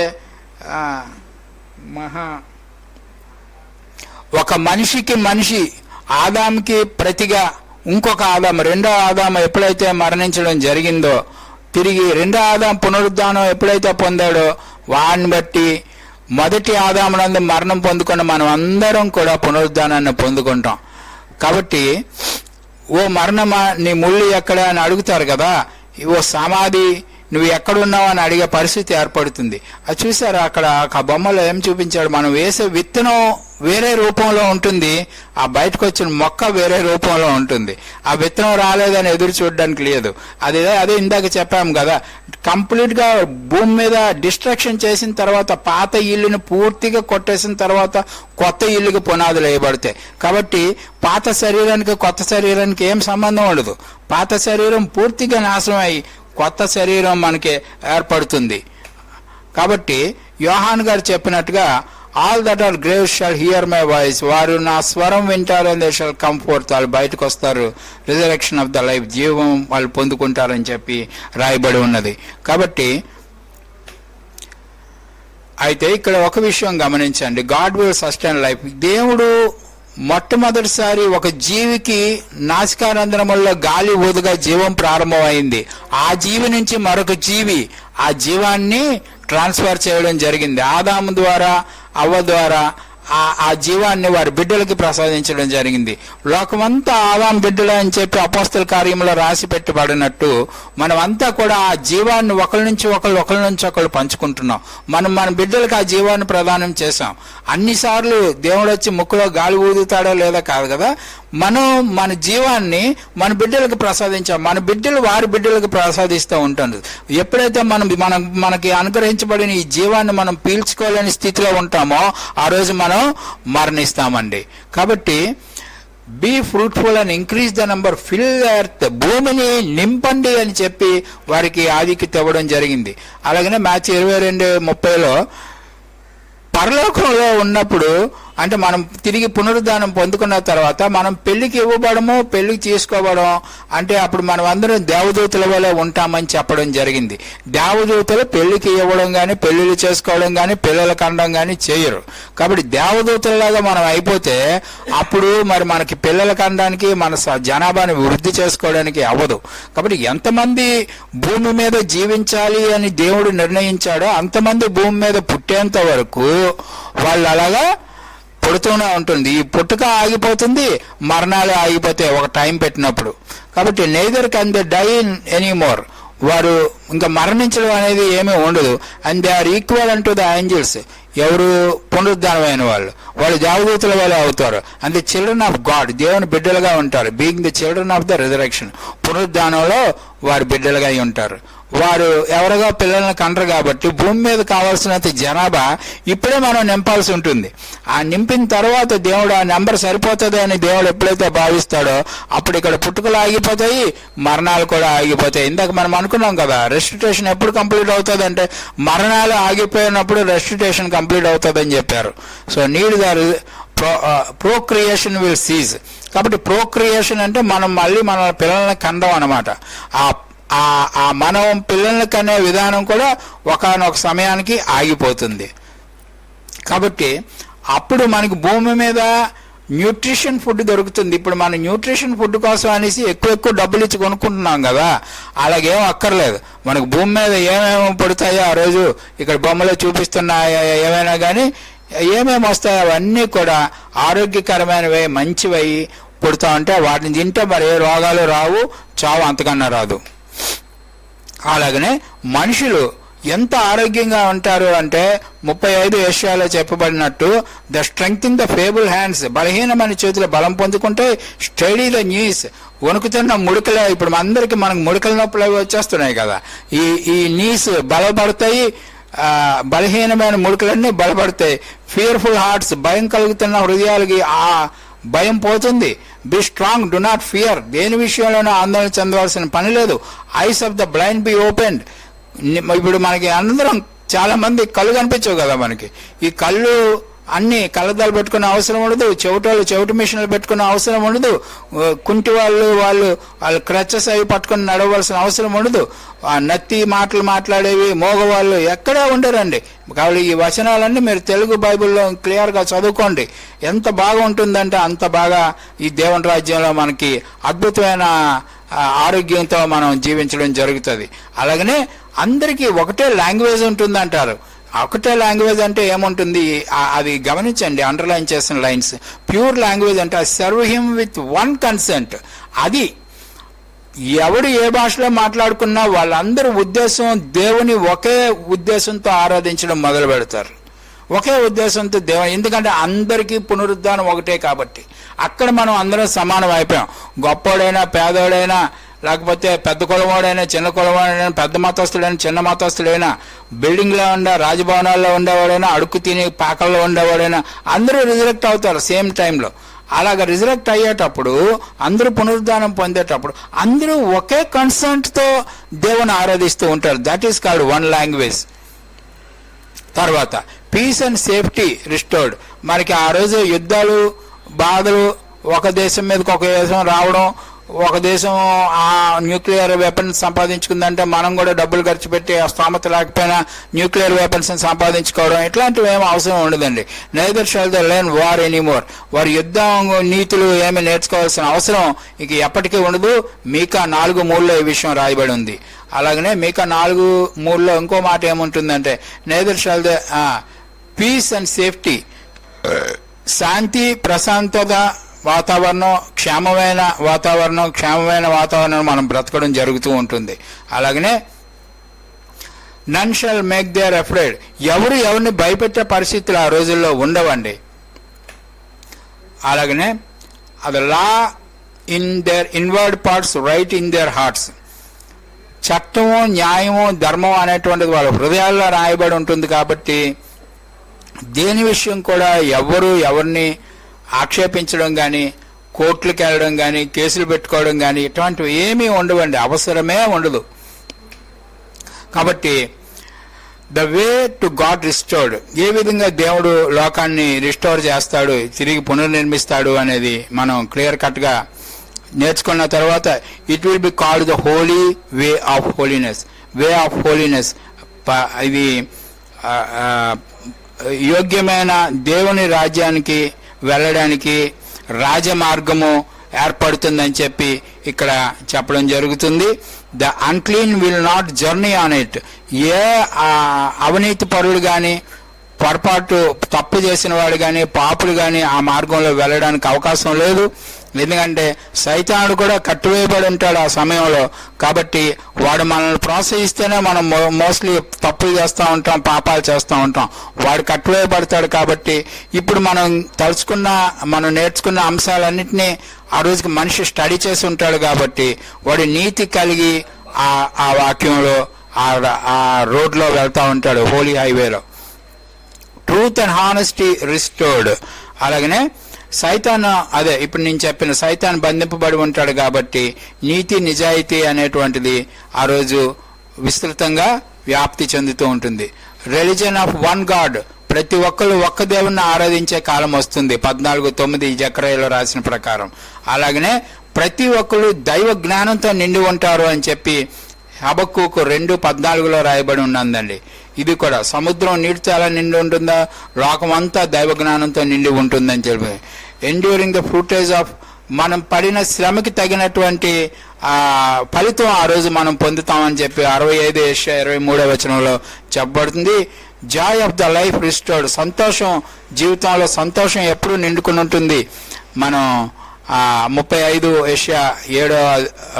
అధ్యాయం 7 రాయబడినట్టుగా, అలాగనే 65:2 రాయబడినట్టుగా నేచురల్ బ్యాలెన్స్. ఇప్పుడు పెద్ద జంతువు వచ్చి చిన్న జంతువుని తినేయడం, చిన్న జంతువు వెళ్ళి ఇంకా చిన్న జంతువుని తినేయడం, అలాగా చేయడం వలన బ్యాలెన్స్ పోతుంది అడవిలో. ఆ బ్యాలెన్స్ని నేచురల్ బ్యాలెన్స్ అంటారు దాన్ని తిరిగి పొందుకుంటాం. అక్కడ బొమ్మలు చూసారా, తోడేలు ఒళ్ళో గొర్రెలు కూర్చుని ఉంది, ఏమంటలేదు. They shall not hurt not destroy అని చెప్తున్నారు. ఒకదాన్ని ఒకటి హాని చేసుకోవడం. జంతువుల్లో కూడా ఒకవేళ ఉంటే, జంతువులు ఉంటాయి ఉండవు తెలియదు కానీ ఉంటే అలాగా హాని చేసుకోవడం అంటూ ఉండదండి. అలాగనే భూమి తన పాత స్థితిని తిరిగి పొందుకుంటుంది. నీరు, వాటర్, ఇప్పుడు వాటర్ రిసోర్సెస్ లేదు. భూమి ఎన్ని 100 అడుగులు తవ్వినా కానీ కొన్ని ప్రాంతాల్లో నీళ్లు రావు. ఇటువంటి దరిద్ర పరిస్థితి ఆ రోజు ఉండదు. అలాగనే నేచురల్ హార్మోనీ ఉంటుంది. అంటే తుఫాన్లు, సైక్లోన్లు ఇటువంటివి వచ్చి అనేకమైన నాశనాలు దయచేస్తున్నాయి కదా, అటువంటి నాశనమైనటువంటి ఏవి భూమి మీదకి రాకుండా దేవుడు మనల్ని కాపాడుతూ ఉంటాడు. దేవుడు మనతో ఉంటాడు కాబట్టి అటువంటి ఎప్పుడు పరిస్థితుల్లో ఉండవు. ఒకసారి యేసు ప్రభు వారు బోట్లో కూర్చున్న తర్వాత బోట్ చుట్టూ ఉన్నటువంటి వాతావరణ పరిస్థితులన్నీ ఎలా కామప్ అయిపోయాయో ఆ విధంగా దేవుడు మనతో జీవించినప్పుడు ఇటువంటి నేచురల్ కెలామిటీస్ ఏవి భూమి మీదకి రావు. హెచ్కెల్ 36-35 ఈ విషయాలన్నీ రాసి ఉంటాయి. అలాగనే this land that was desolate to become like the garden of Eden. భూమియే ఏదైనా వనంలాగా మారుతూ ఉంటుంది. గమనించండి, భూమియే ఏదైనా వనంలాగా మారుతుంది. Waste and desolate and ruined cities are become fenced and are inhabited. ఆ విధంగా ఏదైనా మనం అంటే ఎక్కడనో ఉన్నది అనుకుంటాం, పరదేశి అంటే ఎక్కడనో ఉన్నది అనుకుంటాం. అవన్నీ భూమియే ఆ విధంగా మారుతుందని లేఖనాలు చెప్తా ఉంటాయి. కాబట్టి అపోస్తల కార్యం 17:31 he has appointed a day, ఒక దినమని దేవుడు పెట్టి ఉన్నాడు. In that which he will judge the world in righteousness, లోకాన్ని తీర్పు తీర్చే దినము ఒకటి ఏర్పాటు చేసి ఉన్నాడు. Restitution is complete when the unrighteousness is gone. ఎప్పుడైతే అవినీతి పరులందరూ సమూహంగా ప్రపంచం నుంచి నిర్మూలన చేయబడతారో ఆ రోజుకి ఈ ప్రపంచ పునరుద్ధీకరణ అనేది పూర్తి అవుతుంది. అయితే ఇందులో ఈ స్కోర్ బోర్డ్ లాగా చూస్తే ఏముంటుందంటే, చూడండి, ఒక లిస్ట్ వేశారు. అందులో పైన గ్రీన్ కలర్ లో ఉన్నాయి, మొత్తం ఆల్రెడీ జరిగిపోయాయి. కొన్ని 3వది జరుగుతూ ఉన్నది, మిగతా ఇంకా జరగవలసి ఉంది. నాలెడ్జ్ అండ్ ట్రావెల్ అది ఆల్రెడీ వచ్చేసింది. జ్ఞానం పెరిగింది, రాకపోకల్లో వేగం పెరిగింది, అది ప్రస్తుతం జరుగుతుంది. రిస్టోరేషన్ ఆఫ్ ఇస్రాయెల్ దేశం ఏర్పడింది, అది ఇంకా కంటిన్యూ అవుతుంది. అలాగే టైమ్ ఆఫ్ ట్రబుల్, ఇప్పుడు మనం టైమ్ ఆఫ్ ట్రబుల్లోనే ఉందాం. మహాశ్రమల కాలంలో ఉన్నాము. ఆ శ్రమల కాలం ఇంకా కంటిన్యూ అవుతుంది. మిగతా ఏంటంటే రిజరెక్షన్ అవ్వాలి, ఇప్పుడు పునరుద్ధానాలు జరగాలి. ఆ తర్వాత పర్ఫెక్ట్ ఫుడ్ దొరకాలి, మన అందరికీ న్యూట్రిషన్స్ ఫుడ్ దొరుకుతుంది. హెల్తీ అండ్ వైటాలిటీ అంటే ఆరోగ్యం, అందరికీ ఆరోగ్యం వచ్చే కాలం ఒకటి వస్తుంది. అందరూ ఒకే లాంగ్వేజ్ మాట్లాడుకుని ఒకే విషయాన్ని క్లియర్గా అర్థం చేసుకునే కాలం ఒకటి వస్తుంది. శాంతి సమాధానాలు నెరవేర్చే పీస్ అండ్ సేఫ్టీ కాలం వస్తుంది. సెక్యూరిటీ వస్తుంది, జస్టిస్ వస్తుంది. కాబట్టి వీటికి బ్యాలెన్స్గా ఏమవుతుందంటే అవతల పక్క నిత్య జీవం మనకి లభిస్తూ ఉంటుంది. ఈ టేబుల్ ప్రకారం మనకు 3 కార్యాలు జరిగాయి, ఇంకా కార్యాలు జరగవలసి ఉంది. మనం ఎక్కడున్నామో, మనకు జరిగిపోయినవి ఏమిటో, జరగవలసినవి ఏమిటో ఈ పాఠం ద్వారా మనం క్లియర్ కట్గా తెలుసుకున్నాం. ఇదే విషయాన్ని కొరింథీలో పౌలు గారు చెప్తారు. ఐ హ్యాజ్ నాట్ సీన్, అనేక మంది దీన్ని సరిగా చూడలేకపోతున్నారు, సరిగా గ్రహించలేకపోతున్నారు. Nor ear has heard neither have entered into the heart of man, ఏది కూడా మనుషుల హృదయాలకు ఎక్కడం లేదు ఈ సత్యాలేమి. And the things which God has prepared for them, దేవుడు వారి కోసం ఏర్పాటు చేసిన ఈ విషయాలు ఏవి కూడా మనుషులు గ్రహించలేకపోతున్నారు. మీరైతే ఈ ఈ ఈ వీడియో ద్వారా ఈ విషయాలన్నీ గ్రహిస్తారని, మేము గ్రహించాలని మేము దేవునికి ప్రార్థిస్తున్నాము. Restoration will be exceeded all expectations, మనం ఊహించిన దానికన్నా ఎంతో మిన్నగా ఉన్నాయి ఇవన్నీ కూడాను. వీటిని అన్నింటినీ మీరు గ్రహించాలని తెలుసుకోవాలి. గాడ్స్ పర్పస్ ఫర్ రెస్టింగ్, దేవుడు ఈ రెస్టిట్యూషన్ అనేది పునరుద్ధరణ కార్యక్రమం ఎందుకు పట్టుకున్నాడంటే the world through him might be saved. ప్రపంచం మొత్తాన్ని దేవుడు రక్షించాలనుకుంటున్నాడు. నాట్ ఓన్లీ క్రిస్టియన్స్, ప్రపంచం మొత్తాన్ని దేవుడు రక్షించాలి, సేవ్ చేయాలనుకుంటున్నారు. కాబట్టి ప్రియమైన వర్లారా, ఈ ట్రూత్ని మీరు అంగీకరించాలి. God is not the God of dead but of the living. అలాగనే గమనించండి పాయింట్, దేవుడు మృతులకి దేవుడు కాదు కానీ సజీవులకి దేవుడు అనే మాటల మర్మం ఏమిటంటే, ఇప్పుడు క్రైస్తవులుగా ఉన్న 2%, 3% క్రిస్టియన్స్ మాత్రమే సేవ్ అయ్యి 98% మిగతా మతస్థులందరూ చచ్చిపోతే ఈ వాక్యం నెరవేర్పు కరెక్ట్ కానట్లు లెక్కండి. 22:32 మాథ్యూ. ఎందుకంటే నేను సజీవులకే దేవుడిని కానీ మృతులకు దేవుడిని కానంటే మృతులే ఎక్కువ మంది ఉంటారు ఆ లెక్క ప్రకారం. కాబట్టి దేవుడు ఏమంటాడంటే అందరినీ సజీవులుగా చేస్తాను, అందరినీ సజీవులుగా చేస్తాను. మీకైతే మరీ శ్రేష్టమైన పునరుద్ధానం ఉంటుందని వేరే చోట చెప్పాడు. అది వేరే పాఠంలో మనం తెలుసుకుందాం పూర్తిగా. అయితే అందరూ సజీవులు అవ్వడానికి కావలసిన వాతావరణమే ఈ రెస్టిట్యూషన్ అనేటువంటి పునరుద్ధరణ కార్యక్రమం.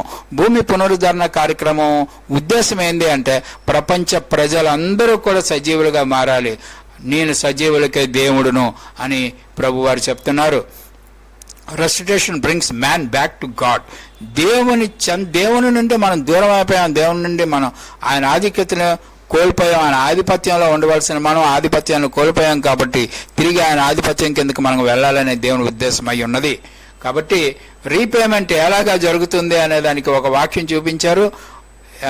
ప్రసంగి 5వ అధ్యాయం 4-5 వచనాల్లో పే ఇట్ పే పే అని పెట్టి అండర్లైన్ చేసి బాణాలు వేసి చూసారా.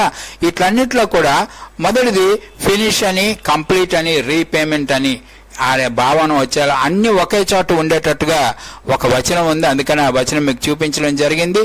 ఈ షాలేం అనే మాట మీద ఎటువంటి అభ్యంతరాలు ఉన్నా కానీ ఈ లేఖనాల ద్వారా దాన్ని పరిశోధించి మీరు ఒక కన్క్లూషన్కి రావాల్సిన అవసరం ఉన్నది. కీర్తన 50వ కీర్తన 5వ వచనం 14వ వచనంలో ఏం రాశారంటే, greater they me my consecrated ones who have covenant with me by sacrifice fulfil your verse.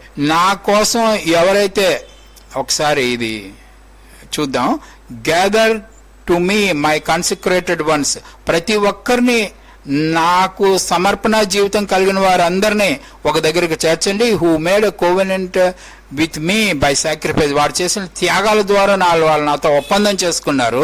Sacrifice things offering to God, దేవునికి వాళ్ళు ఏమేమి త్యాగాలు చేసుకున్నారు దాన్ని బట్టి the fulfil your vows to the most high. మీ ఉద్దేశాలని ఏమైతే త్యాగం చేసుకుని దేవునికి సమర్పించుకున్నారో వారందరినీ నాతో ఒక ఒప్పందం చేసుకున్నారని చెప్తారు.